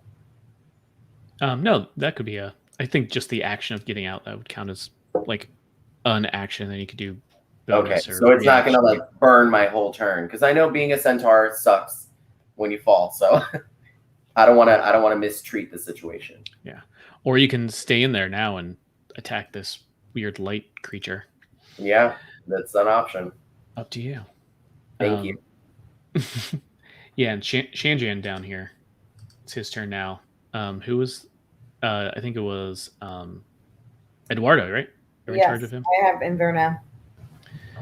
So yeah, kind of how we do this is I usually let Marisa and guests like Austin take over what kind of strategic things they're going to do, and if they really want to talk through their voice. I think you have a pretty good handle on their characters now, so you're completely in control of Shanjan if you want. And I'll interject if I'm like, Well, here's a good suggestion, or here you can do it this way, but they're pretty much you can run both these characters if you want. Cool. Let me just look at that real quick. Now that I have so many options. Oh no, I'm not trying to learn things. Oh yeah, and I tried to, like I said, if you click on the token, I tried to put the most common ones up there, but he does have a lot of spells and stuff too, so he's kind of a weird one. Yeah, I was gonna say that. Shield of Faith is a bonus action, correct? That sounds right. I'll double check. But He's gonna put Shield of Faith on. yeah, Because it's a the bonus person action. who's closest to it is Seraphina. Mhm. So that'll add, I believe it's a +2 to her AC. Yeah. So that he'll do that. Movement wise, if you could, just so we can have you in control, can you put him in that corner so he's not right in front of the lights, but he's in between where I am? Like here? Yeah. Mhm. Sure. And then that was his bonus action. Is he? I'm trying to read this. Is he a cleric? It's a sidekick class, so it's kind of. I love it. He's an assist or a support character, which is Yeah. great. And Inverna, to help you, she's kind of like a fightery character. Yeah, for sure. Is Sacred Flame an action? Yeah, I think so. I believe it's an Okay. attack action. Yeah, let's do Sacred Flame. The target must succeed on a dexterity saving throw versus 15. The target gains no benefit from cover. I'm hoping it does not have a DC of higher than 15, but we'll see. Oh yeah, missed. Yeah, I'm shocked by that. What an action. Well, at least he's there. How much damage? Oh, it missed as in it hit them, or it missed. Sorry, I want to make sure I clarify. Oh, sorry. It missed its save. Yeah, so it did damage. Oh, that's great. That was a very confusing way for me to say that. No, You're right. fine, buddy. So then, yes, they take 1d8 of radiant damage. So if you want to roll that. You can roll it. Yay! Let's see what happens. I love an 8. Where are you, my friend? 2. I think, is that adding anything? Nope, that's it. 2 points solo. Okay, that works. Hey, it's an action. He wasn't going to do anything. He just sit there. So these lights kind of light up even crazier for a second. Yeah, they do. And then over to Inverna, I believe, right? Yeah. Oopsies. Just in case we forget, your AC is up by 2. Okay. Just because they're closest to you. Oh, I'll put a little thing on you. What? He's just marking you so you remember that you're. Oh, and I guess he's concentrating too. I should mark that. How do I find her? Oh, I know. I need to go here. Mhm. And then I need to find what am I looking for here? I would say weapons, but I don't know if that's her thing. Yeah, so up there she has I'll give you click on her thing. Yeah, Promise Orc Biter, right? Yeah, so she has that Night Priest power that can Oh, it's like yeah, a gust of wind. Orc Biter is her bow and arrow. Promise is her longsword.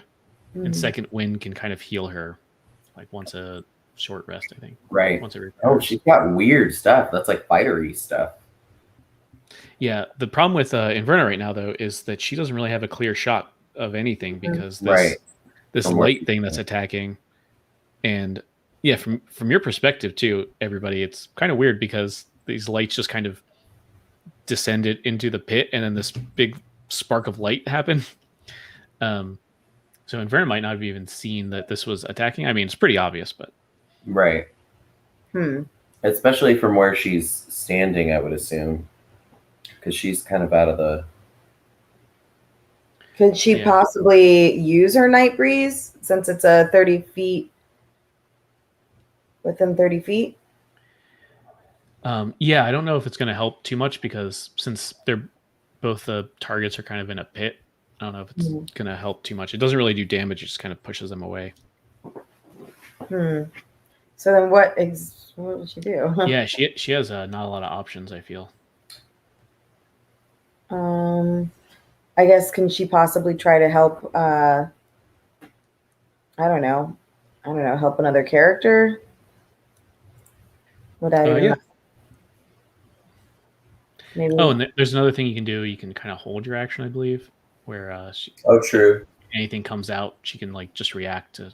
She's like, I'm gonna, get my bow ready in case anything dangerous comes out of there. And then she can do it later if there's nothing particularly good for her to do. David, just to let you know, I'm just moving Xanth so I can get access to his stuff. Yeah, that's a really good point. I'm just trying to. Yeah, just kind of cramped. I'm still in the pit. Just saying it out loud. Still there. Cool. So do you want to do that, Marisa? Yeah, I guess. Hold on promise. Yeah. So if anything dangerous comes out that she has a good shot at, she can go ahead and do that. Okay. Yeah. Unfortunately, Inverna is not going to be super helpful right now, at least. The good thing is that she can see in the dark, so that's helpful. And if she's got what is it, a gun? What is that? What is that her object? bow, and the promise is her bow, right? I think promises are longsword. Oh, so the orc fighter is her bow, right? I knew what you meant though. So her orc fighter. So yeah, just a bow. I don't think that a sword would be doing much against blue lights. I don't know. Yeah. I'm gonna go for the sword or the bow just in case. Yep. Now it's Xanth's turn. Me. So the move, just question wise, the immovable rod. Did you place it yet? Did you hand it to me? Did you put it in a place? What did you do with it? I believe I guess best thing probably would be. I feel since she used the whole action, I'm fine with her. If like the activation was included in that action, so you can just get the benefit of the advantage. So okay. I used it. So basically, I turned it on and I just placed it in a convenient spot for you to be able to grab it and pull yourself out. Perfect. So I'm gonna roll to see if I can get out. As much as I want to try to hit something, I'm in a terrible position. So I'd much rather like. Thank gosh for advantage, girl. It turned out to be a 19 plus something. Oh, great. Yeah, so that makes sense. You're kind of in that square where you moved yourself. Mm-hmm. Makes sense. Oh, so that was my question. Is it okay if I moved forward? I just didn't know where she placed the rod, so I didn't want to assume. Is that okay? Yeah, I think right where you are makes a lot of sense. Yeah, exactly. Perfect. That helps me positioning wise. Okay. Maybe as you're trying to get up, Shane like, oh, oops, sorry. Should I have moved? Oh, well, sure. I mean, go to that side. It's very awkward for a second. Oh no, we're just shifting. We're just shifting at this point. So then he is going to. I'm just checking my spells real quick. I apologize. Yeah, no problem. Yeah, especially if you have any like bonus stuff. That's really good. None of those are going to help him right now. So he's going to take out his. No, he's not going to do that because it's kind of dark where he is, huh? Yeah, well, the creature, whatever it is itself, is illuminating some stuff, so it's not too bad. Okay, cool. He's actually going to do the opposite of what Inverna is doing, where she takes out her orc biter. He's leaving the bow on his back, and you actually see him. It's kind of like he clasps a sword and pulls it out of a holster, but it's connected to his horse part of his body. So he like reaches under and he holds it kind of like a weird daggery like type of stabby. David, I'm making this motion. I don't know if you can see me. Uh-huh. So he's holding it the hilt wise that way, and his sword is this way. So he can still I see. Yeah. sword fight. He's still positioned to how he knows, but because he's 4-legged, he has a different fighting style. Does that make sense? So like a more of a almost like a slasher movie, like stabbing Yes, instead like of a. he's got a machete lifted up type of thing. So he holds it forward, and on the other side with he's left-handed, by the way. So on the other side, he grabs his shield and he takes his shield out. Oh, cool. Yeah, So that sounds great. He's kind of like not protecting the way, but letting the fire know in his mind, you're not going to pass me. Yeah. So now, movement-wise, that's all I've done. Bonus action, I figured would make sense that I take out my weapons at least. Yeah, that works for me. Thank you. Are you all done? Yeah, I'm gonna hold my bonuses and all that stuff. Oh yeah, okay. I don't know what the rest of us are doing. Feeny, over to you. Okay. So Rage. She's not fun. I'm just kidding. you've already you've gotten out of the pit, so I helped out with that. And Now you see flames. I see just flames in my face. Flame on the side of my. Damn. If it helps, can I say something free action wise? Sure. Well, now I'm out of the way. That's all I can say. Love it. Let's see. Funny enough, he has an herbalist kit and a proficiency in medicine, so he's like, I should heal myself, but I'm not going to. Huh. Okay, so I think I want to. I'm kind of leaning towards something. Don't lean too far into that pit.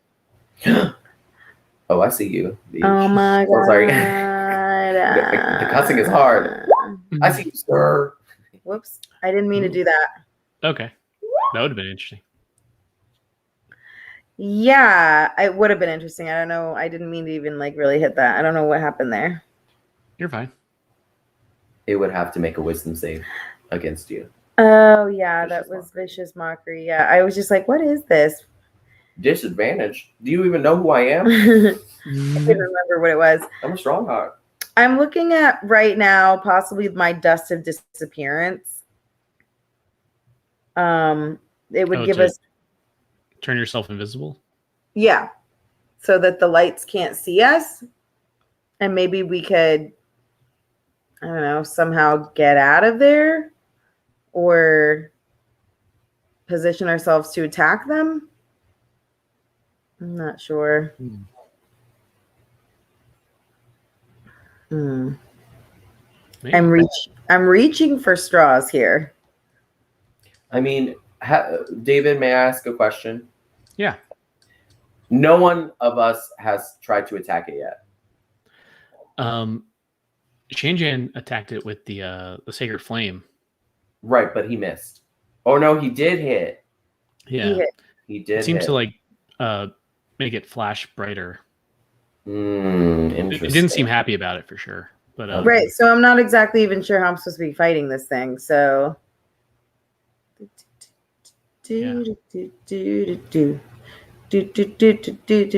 like, would my cloud of daggers even make a difference?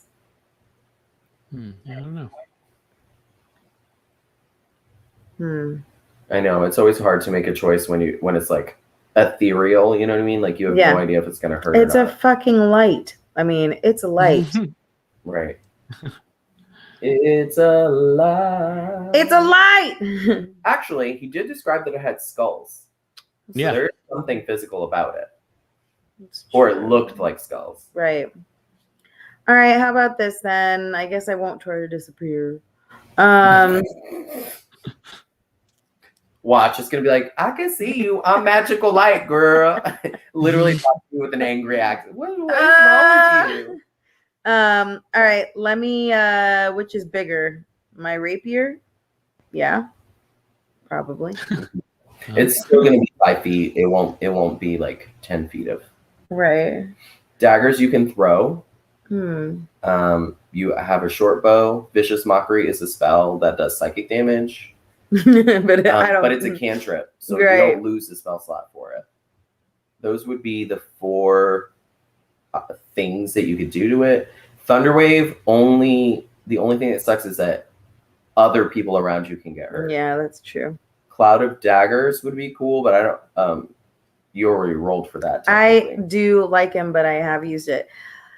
Let's just try to stab it. Let's rapier it. Right? Here we go. Yeah, I guess I did say it was like above Santh in the Pit. So yeah, I guess you could probably reach it. I feel that's like at the very extension of your reach, though. I don't So know if it what decides else to go do. further into the pit, you're going to be out of luck. I mean, Yeah. don't I have like a bow, an arrow? Also? Oh yeah, I'm saying you can attack it with rapier now, but if it decides to move even a Further. tiny bit further down, you're going to be Right. out of reach. But this time you can. All right, I guess I'll use that. Sure. So do I just need to hit it? Yeah, the rapier button should work. Yeah. There. Oh wow, incredible! Good. All right. And 11 points of damage. Nice. Wow, that is really good. She knew. She picked a skull directly. She was like, that. That's That exactly what I was thinking. So basically, Serafina looks around and she's just, she's so at a loss for like what to do, and after she gives Xantha a nod and looks at her 2 friends, and she says, "Hey guys, you know what I'm going to do? I'm going to throw a ball of light right back at these lights. That's right, with my light power." And then she pulls out her rapier really quick and she takes it and then sees one of the like glowing skulls in the blue flame and just shoves it, like her rapier, right into the mouth of like the middle one. Ooh. Yeah, And I think. Yeah. Yeah, I think when you do that, you can. I mean, you're attacking light, which is weird, but it has almost like a semi-solid feel to it, and it kind of like pops like a light balloon would, like that middle skull, and these other 2 somehow they look. I mean, it's hard to tell from a skull, but they look real angry now. Good. They freaking should. Look at it, dude. Yeah, it's their turn now, and they kind of float up very aggressively. Oh, guidance. Sorry, I wasn't trying. You're trying fine. to scroll my screen. Yeah, and these other lights kind of turn like an angry, like almost purple, like the color of a bruise or something, and then discharge this kind of electricity. Let's see if they hit this time. While you're doing this, David, I'm trying to see Shanjan's like weapons, if he has any. I'm checking He has under a bird staff only. staff of bird calls. Oh. Understood. Thank you. Mm-hmm. I was like, I don't want to use all his spell slots already. I don't know if he has cantrips or not, but he does, and I see them now. Sacred Flame is a cantrip. That works. I don't want him to waste spells. Yeah, that's kind of his usual Go-to thing there. Yeah, for sure. Yeah, shockingly, you have shockingly, that was an accident, but I love it. Monster. You almost get hit by this, but they missed you by 1. So how do you? He has that this +2 still. Does that help? Oh, she missed. Oh yeah. So yeah, actually, it missed you by 3 in that case. Right. So yeah, maybe it is like this Timora's blessing that kind of helps you out. Yeah, goddess. Okay. So yeah, over to Shanjan. So he's concentrating. He's got his bonus action. You know what? Let's make this easy. He's gonna Sacred Flame again. Mm-hmm. He's gonna this time when he sees the skulls, he's gonna, I don't know, aim at the one on the left. Like Mhm. it's like trying to balance out whatever his leader is doing. It's a dexterity saving throw, a 15. I'm gonna let you roll this one. Oh, right. No. Okay. That one misses. Misses them. I'm Yeah, just in fact, so I'll tell you, I rolled an 18. That makes it easier. good. Yes. So that time they miss. I don't know what his bonus actions are up to. I don't think he has a lot. He might have one that's a spell, but he might not even have one. 0 to 1 bonus spells. Create one of the following sounds to emanate from the staff or calls on it. He's gonna switch positions with.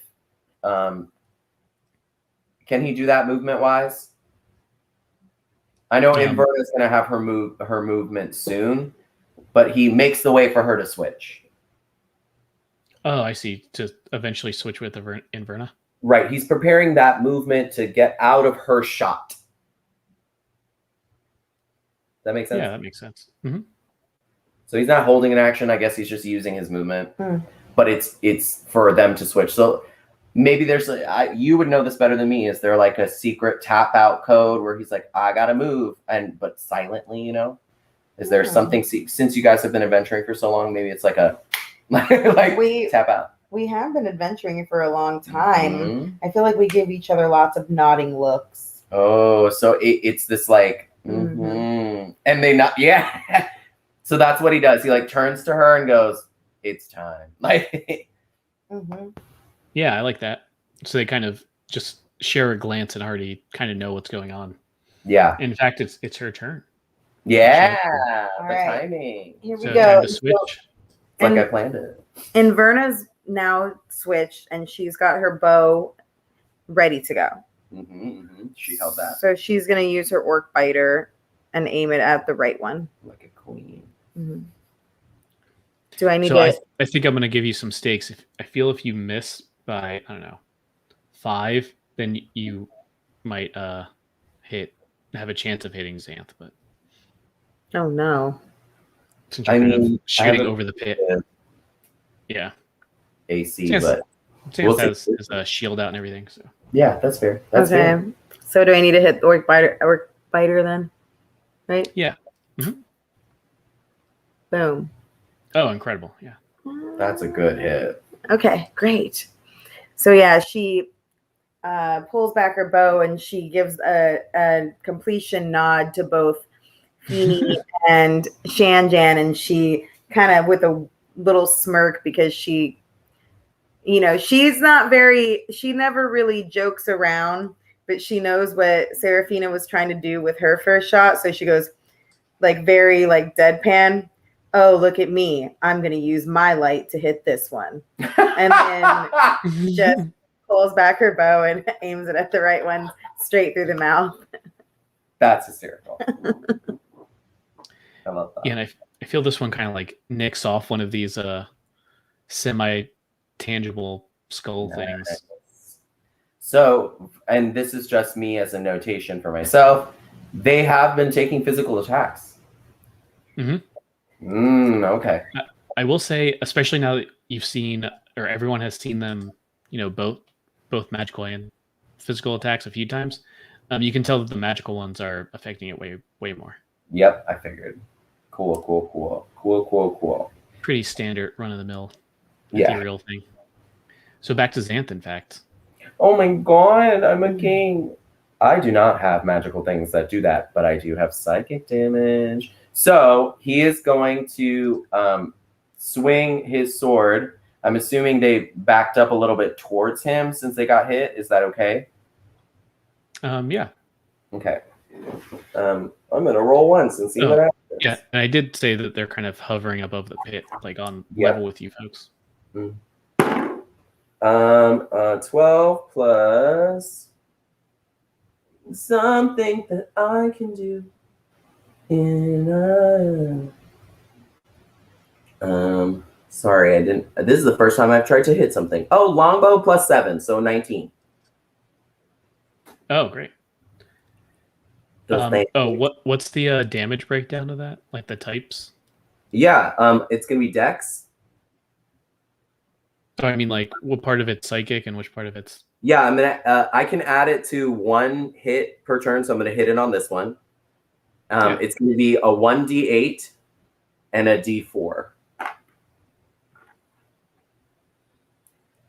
Oh, I see. Sorry, I misunderstood. What you were attacking AC first? What was that again? My attacking AC, I rolled a 12 +7 to hit, so it's a 19 to hit. Oh yeah, that hits. Okay, cool. And then now I'm gonna roll a d8 and add a d4 of psychic damage, and I'll tell you those separately. Okay? Yeah, perfect. Ha! The d8 is a 1, which is probably nothing. But the psychic was 4 damage. Woo! Oh, that's great. So just the visual on that, when he hits it with the sword, there's definitely giggling. This time for sure. Maybe it's him. Maybe it's Maybelline. And this time the sword kind of lights up just a little bit. Like you see a shine of gray, and it's strong enough that it's beyond their flames. Where you're like, wait, what? Just that little bit. It's aesthetic. Okay, thanks. And that's Xanth's turn, right? No, I have another attack. Hey. Hmm. I just don't have psychic damage with this one. That's what's up. Oh, that's right. Yeah, you just got the second attack. Very nice. 11 + 7, 18. Does that hit? Oh, that one misses, unfortunately. Oh, darn. Is it really that high? Yeah. That's embarrassing and good to know. So, guess what? Armor class 19. You figured out the puzzle. Yeah, you hit with a 19 and didn't hit with an 18. I was gonna say that's high. Good for them. Proud I didn't. Then it's over to Seraphine, I believe. Okay. Sexy nodding? Is there gonna be sexy nodding? Yeah. So then Seraphina, her eyes widen when she sees what happens with Xanth, and she starts to think, okay, really quickly, like what can I do here? Mm-hmm. Ba, ba, ba, ba. The attacking seemed to work pretty well so far. Yeah, I know. And I was gonna say, I said, they're right, like at the edge of your reach, but they only got closer on their turn. So okay, right. What's this dagger bonus action up here? So you can attack with both weapons, like in each hand, and if you do it with the dagger in your offhand, it just does like slightly less damage. It doesn't. I have that factored in. Yeah, it doesn't add your what is it? Strength, David, or Dex? I think it's Dex for dagger. If you're since she's so it just doesn't add that as the hit or damage. And how close is everybody to me? Oh, everyone's like right on top of each other. Yeah. So if I use one of my balls of fire, just one of them. I'm always gonna say absolutely use it all the time. You probably will kill everybody, but that counts as a win, I think. That is not how you win D&D. Yeah, the balls of fire from your necklace are 20-foot radius, so each of these squares is 5, so you'll definitely hit everybody very easily. Never mind. It's a cool thing, though. It is cool. That's an AoE, girl. I was just trying to get something that would hit them fire with fire. Yeah, absolutely. Well, it's always hard because I guess I could just rapier again. I think they moved away this time, isn't that what? No, he said they moved closer. Yeah, they moved further out of the pit, so they're actually closer to you. So perfect. Pretty much everyone but Shanjian can hit them with melee if they want to. Nice. So I guess let's just rapier again. Sure. Never guess. Do it with confidence. Here we go. And she pulls out her rapier and goes. Yeah. Missed that time, unfortunately. Darn. Yeah. You rolled a natural 1. What the F? That's not Yeah, when it good. turns red like that, I mean it's a 1. So yeah, definitely missed that. Although, do you want to try with your dagger in your offhand? Yeah, let's do it. Is that my dagger bonus action? Yeah. So she sees that it misses, and instead of, and she just gets more angry and then pulls out her dagger very quickly and, Oh man. Is it pretty? Is it like a flailing, like, oh, wow, she did it? It's 1 damage, but she still hit it. No, she actually missed. Oh, 19. Shit. Yeah. Sorry, the cussing. I apologize. You're fine. So yeah, Nice. actually, it's not that crazy because these skulls are not like human size. They are very tiny. They look almost like I feel like animal skulls or something even weirder. Like Raven did not like that. She Yeah. popped her head up the second you said that. they're little dog skulls. They look Not really dog bad. skulls. And they are moving around, kind of just floating in air, and they're very hard to hit. I wouldn't be too hard. I wouldn't be too hard on yourself. Okay. But in fact, it's their turn. Yeah, I was gonna say. And they might try to be hard on you. Yeah. Bring it up pissed. Don't be sure. Go ahead, put your head down. They weren't really animal skulls. We were just teasing. Put your head down. Yeah, I think these 2 skulls kind of turn around or survey all these people attacking them, and one kind of just disappears, and the other one just moves into the side of the wall, and these lights just kind of go dim, and the thing goes away. No. I hate when they do that. So one ran up the wall and the other one just disappeared somewhere. Yeah, and the lights kind of go dim, and now you're with I guess Shanjian's torch still, Yeah. Huh. but you Well, have yeah. glasses, so you can see everything. Well, now we know that this pit is here. So Xanth is slightly embarrassed. Nobody likes to fall, but he knows that we need to keep going. So in the dark, I guess across the way, you hear him whisper, "I don't know if they're gone or not, but I think we should leave this part of." And you know what I mean? Like he starts whispering, "Be careful, there's a pit." Like he's being silly at that point. I think he's trying to say a joke, but he says it weird. Be careful, there's a pit. That's it, stupid. So yeah, he's sitting there, just let's move forward. Yeah, so does everyone kind of just go to explore this room behind you, behind the pit? I think Serafina goes, like she looks for a second and thinks about it. And she's like, "Oh, oh, a pit! Ooh, right about that. Woo. All right." It's the sweetest. I appreciate her. Well, I am not a big fan of those glowing skulls that decided to escape. They're just like when the bugs used to get into our huts. They're just like the bugs that used to get into our halfling homes, halfling hovels. Ooh. They're just like the bugs that used to get into our halfling hovels. You'd get one and then the other 2 would scurry away. But guess what? You'd always find them later and make sure that they were stew the next day. Oh my god, bug stew! Fucking halflings. Wow. Sorry, I did not mean to cuss. Freaking halflings with their bug stew. That's funny. Very nice. So is everyone kind of jumping over this pit, or are you looking for the bug You're stew? gonna have to make dex saves. Is that what that is? Acrobatics, athletics? What would you like? No, I feel this isn't. Well, depending on if you're fighting for your life or not. I think especially with that immovable rod, you guys can Perfect. That's right. Okay. That kind is of the way to move do it. over this pit pretty well. Awesome. Does that But mean the turn order is still up? Do you need? Yeah. Well, that was my next question. Is does everyone let their guard down? Because then I can clear this out possibly, or something else will happen. Who knows?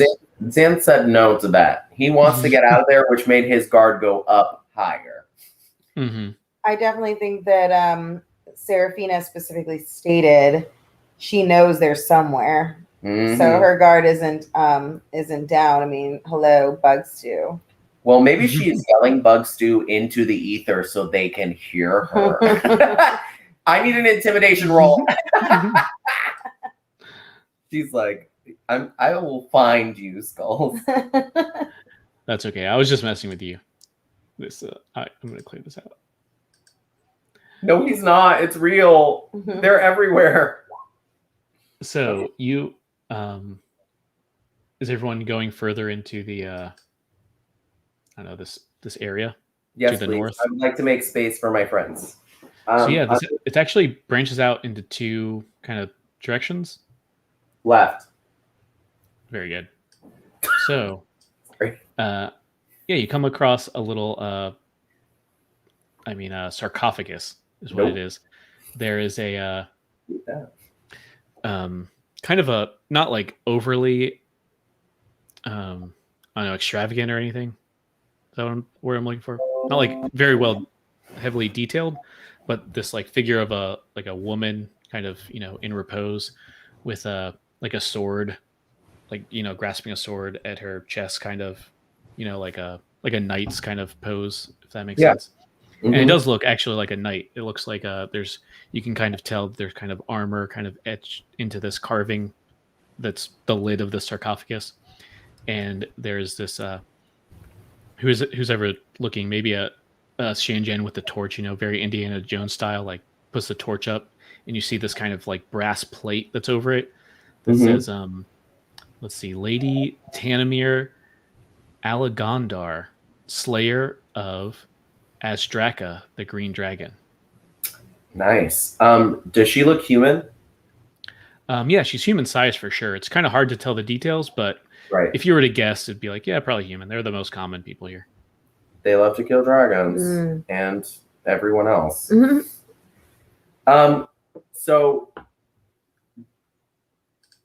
this is a hard question because I know as a human, I guess I need to make a check of some kind, but would a human leave a sword in a sarcophagus? Or would they place it like in a tomb or somewhere next to it? Or because if not, he doesn't feel like he wants to disturb the sarcophagus, but he doesn't know what the rest of the more humanoid, because he's Fae. So the more humanoid races would want to do. So he kind of like, yes, where he's positioned is probably correct. He's like, do you guys want to open the grave? Like, wait, he's leaving it up to them. Sorry. That was very. Yeah. I think we can talk through this because I think Inverna maybe like rubs her chin and she's like, seems kind of foolish to keep treasure in your crypt here, although kind of looks around. It's like, although it's pretty well guarded, got traps and everything, I would hide my treasures in a tomb behind these kind of things. So I don't know. He nods his head and he sees that there's kind of an opening further down. So he offers to go with Shanjan to just like light the room a little better. I can't see in here, just so we can see if there's another door or another name plate or anything like that.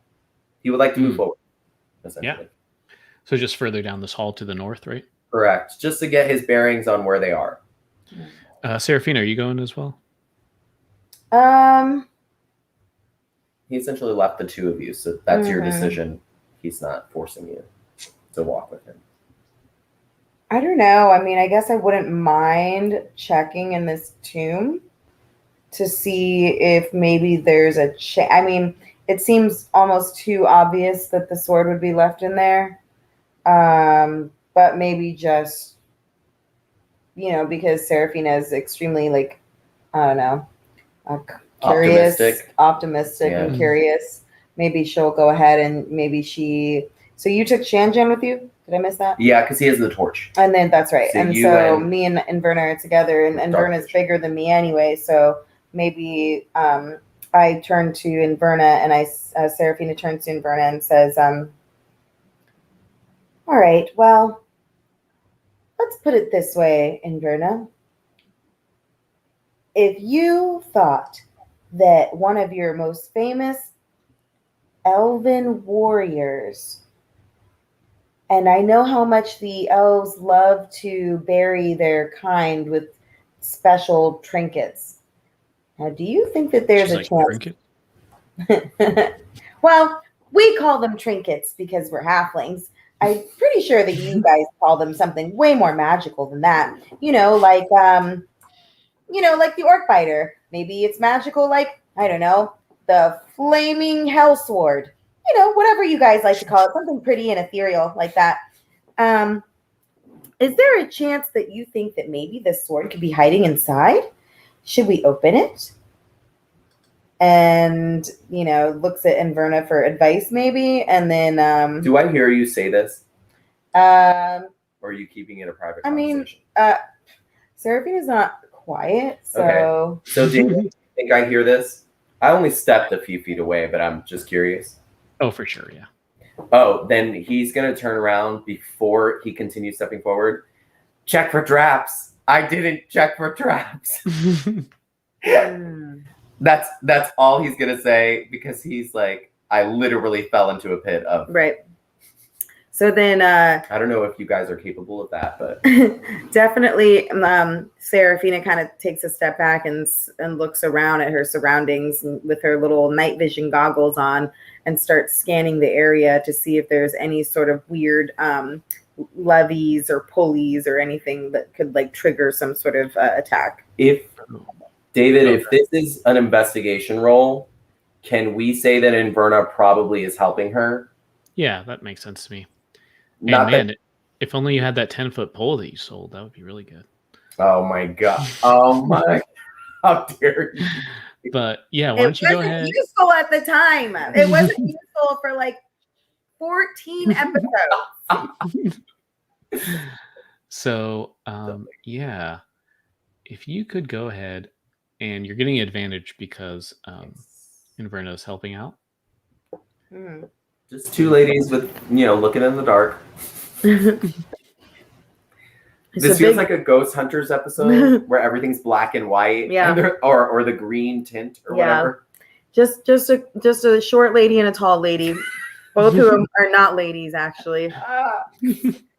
They're not royal. That's for thing. Well, I don't know. I just met you. Oh, here you go. Yeah, go ahead and do I guess it's a perception roll. Weird. Okay. That's interesting. Yeah.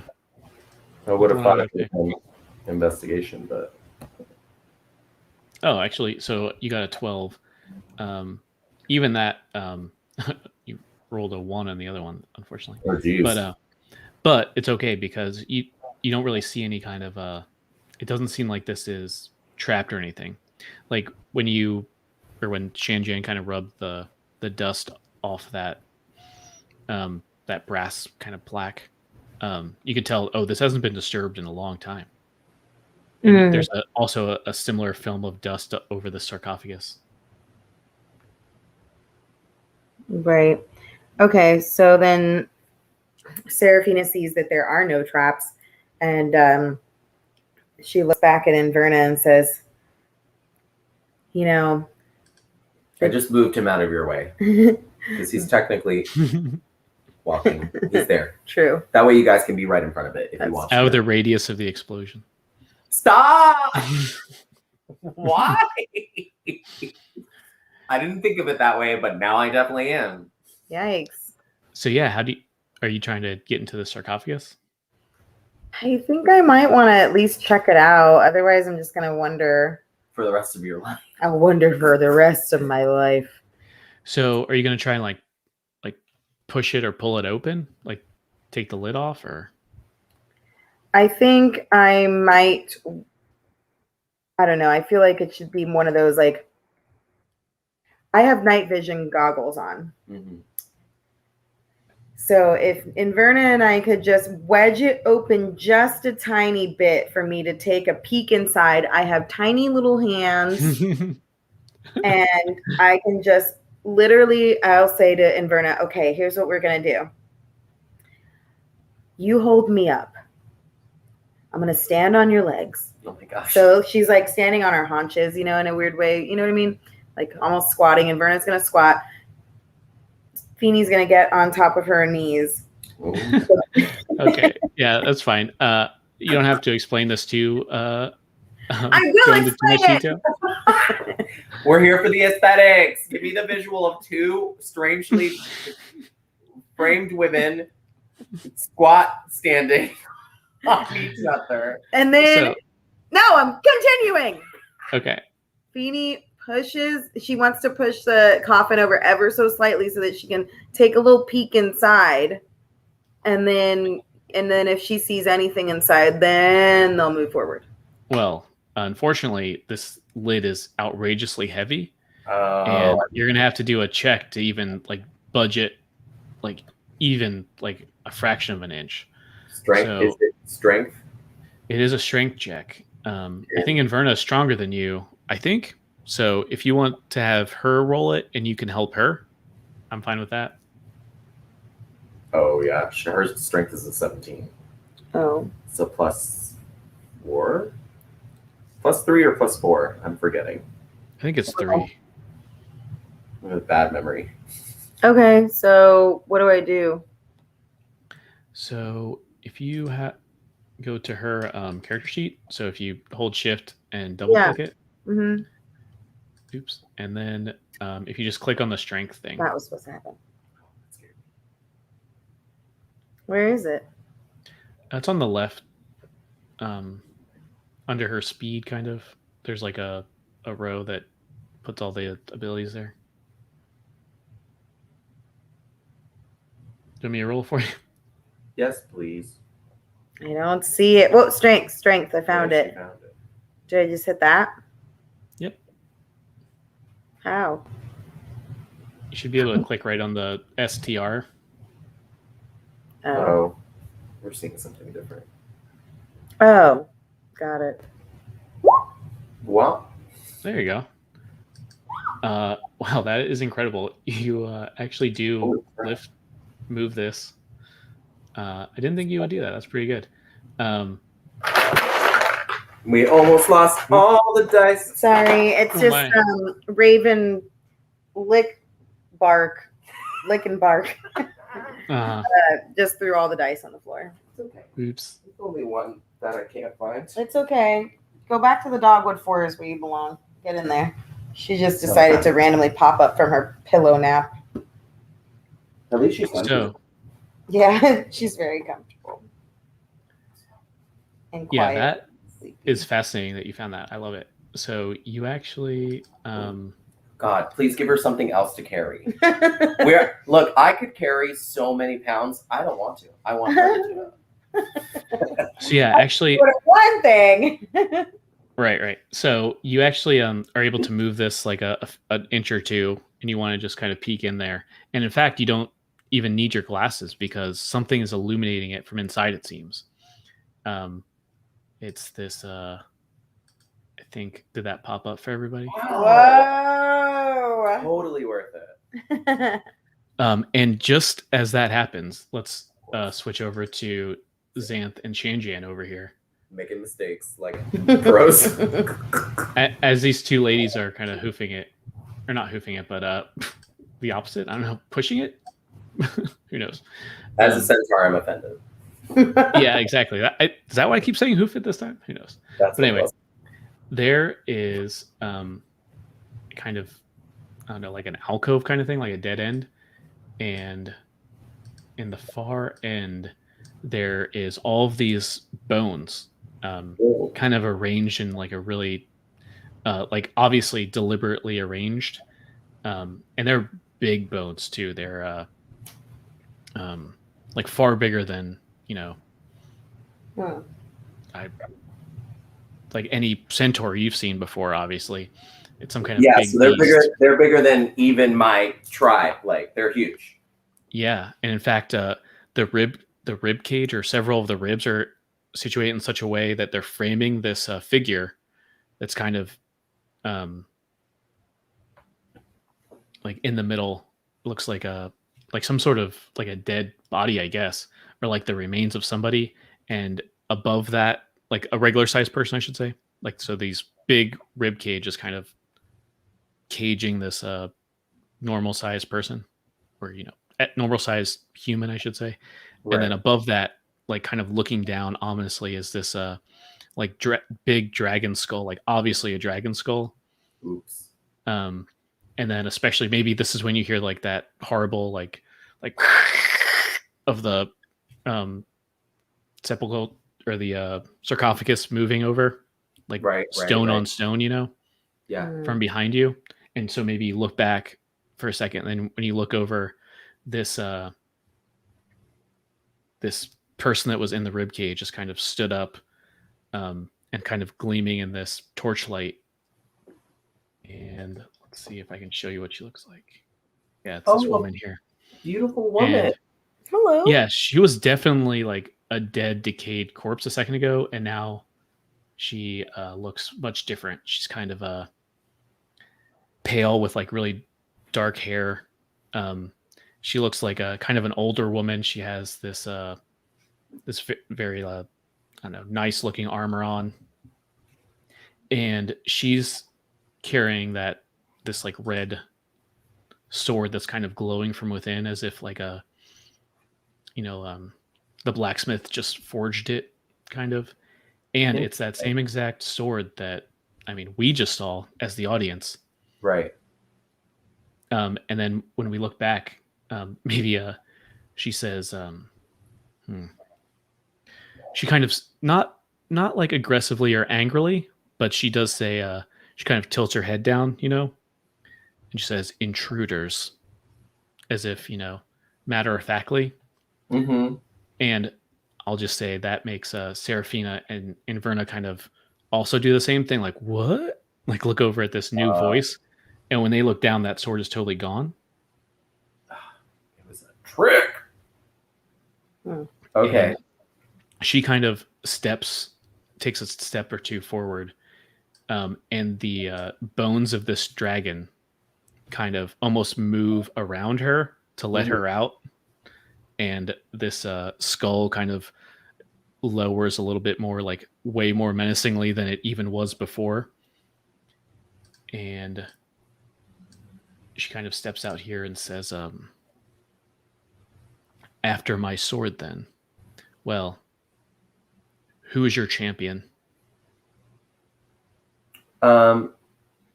So I'm the first one there, and I'm standing in front of her, and the lights on my horns start going, oh, bonkers.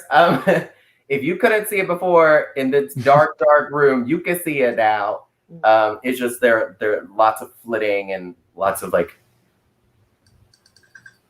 where before you heard a giggling sound, this is more like chittering, like. And he looks back at his newfound friends, and she spoke this in common. So can I tell more if she's more of a human now, or an elf, or a half elf, or? Yeah, now it's no question that she's a human. Awesome. So he's been practicing his common, which is great. He really needed to, apparently. And he is going to do a very reverent bow, like he did earlier to Tea Leaf. And he's going to say, "Why do we need a champion? What do you think we need a champion for?" He's throwing back a question. A question to a question. Because he's crazy. Yeah, and I think she kind of looks back at where Serafina and Bernard. Mm-hmm. And she said, "Why else would anyone raid this tomb?" Is that trademarked? Hopefully not. No, you're fine. That sounds good. Just kidding. And he looks back up and cocks his head in that weird way. And he says, "Because of a dragon. We heard that this was the place where a person who slayed. Sorry, can Yeah, you say that again? no, you're fine. We heard this was a place where someone who slayed a dragon kept a powerful weapon to assist in slaying dragons. Is this not the tomb? Yeah, she just nods and she's like, I'm Lady Alagondar. I slayed that dragon. And I knew that was not the final dragon. There are other evil dragons in the world. But I will not let anyone plunder my legacy. Only someone of good heart and good intention can have this blade that slayed that beast. And you see as it says, like, as she says, both blade and beast, this like the bones and this like dragon behind her and the walls kind of like shudder and move almost as if they're like scared, you know. As they should be. Mhm. So he raises one hand up in that like weird hello way he did earlier, and my lady, may I speak to my group and see if anyone could be qualified for such a weapon? And she kind of just nods and kind of almost like fades into the darkness. Nice. I held her off for 5.5 seconds. Okay. He is not going to turn his back to her because he feels like that would be super disrespectful.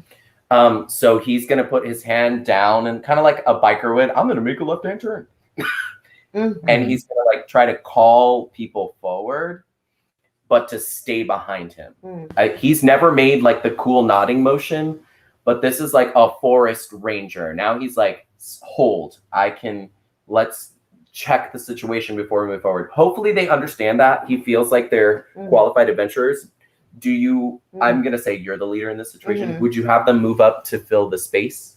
I definitely think that Inverna is like obviously knowledgeable of what's happening. So she probably walks up right away. And then and she probably already started walking up, honestly, I feel. That's fair.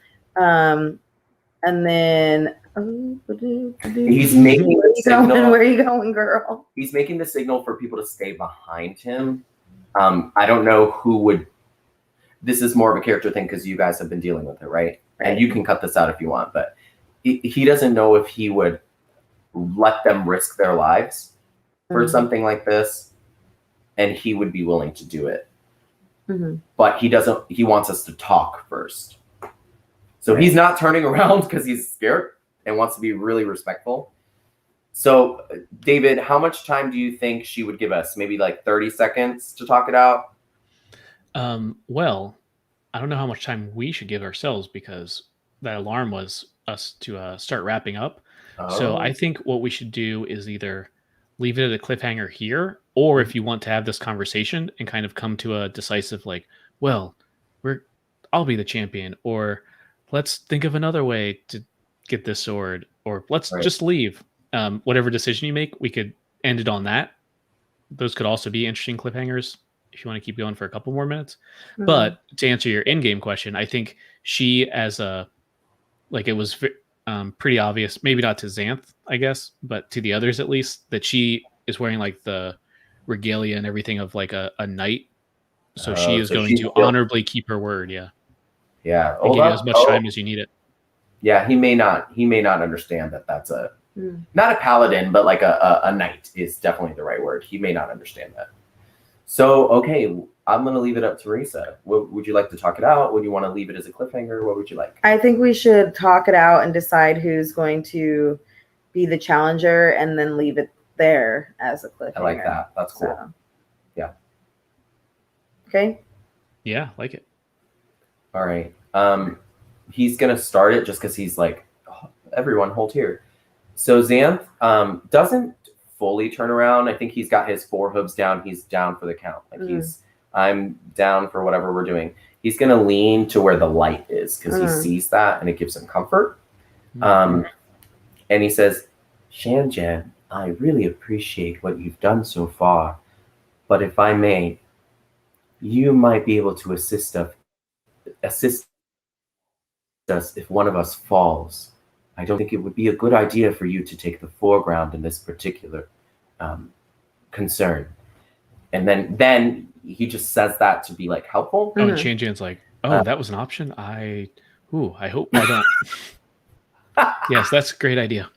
Yeah, agreed. And then he leans to where the ladies are, like over his shoulder, and he says, "This is your quest. This is your goal. But I have come to trust you, and if you would want me to take the step forward, I would gladly do it to assist you." So he like gives that to you. And Seraphina is extremely touched, of course, and she's met a lot of, creatures and people over her quest, and this is definitely a really noble gesture. And so she kind of like holds her hand up again, but this time it's more like to like hold his hand in a comforting way, and he'll take it. Yeah. And then just kind of like looks up at him and says, "You're right. This is our quest. And I'm the one that's had the visions of the ice dragon. Little do you know, our new young friend, little do you know that Shan-Jan and I have come across a dragon in war before, and we have vowed to make it our goal that no one ever has to suffer the same way we did." And then she looks at Inverna and says, or she looks at Shan-Jan first and says, "He's right. We need you to keep us safe and to heal us if necessary." And then looks up at Inverna and says, "Well, I just need you to have my back. And then I need everybody here to trust me. I think it's I that needs to move forward and confront the lady, as it was my idea to take the sword." And with that, he does like a weird like nod of approval. Like you see his little snout scrunch up, and he's like, "Yeah, that's a lady." Like, you know what I mean? In his brain, he was like, so he actually before you like take a step forward or Inverna tries to stop you or whatever situation might happen, he looks back at the shadows, and he says, "My lady, I believe you will be facing a strong heart." And he lets, this time for sure, he lets the horns glow. He's not trying to be intimidating. He just shows you something that most people wouldn't see. And you see like little wings around him, and then they disappear. So I guess he like switches places with you. He does the weird backing deer like thing that we talked about earlier. And yeah, I guess he checks on Inverna. What is Inverna thinking or saying? Is she silent? What's happening? First of all, that was awesome, that line. And I think Inverna very similarly just silently nodding, like squinting her eyes like, "You got this, Queen. They trust you so much. I love your team." That is the place, man. What a cliffhanger. Yeah. And then Seraphina kind of just turns around, like, I guess gripping her rapier or something. And I guess next time we'll have to see how it goes. But what music do we hear?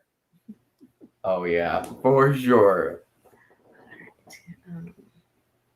Let's be serious. It's "Here I Am, Rocky Like a Hurricane." Seraphina turns and she gives a confident nod to her new friend and her two old friends, and then slowly turns and squares up against the lady and does like a bow also. We're teaching, we're learning. And then fades out.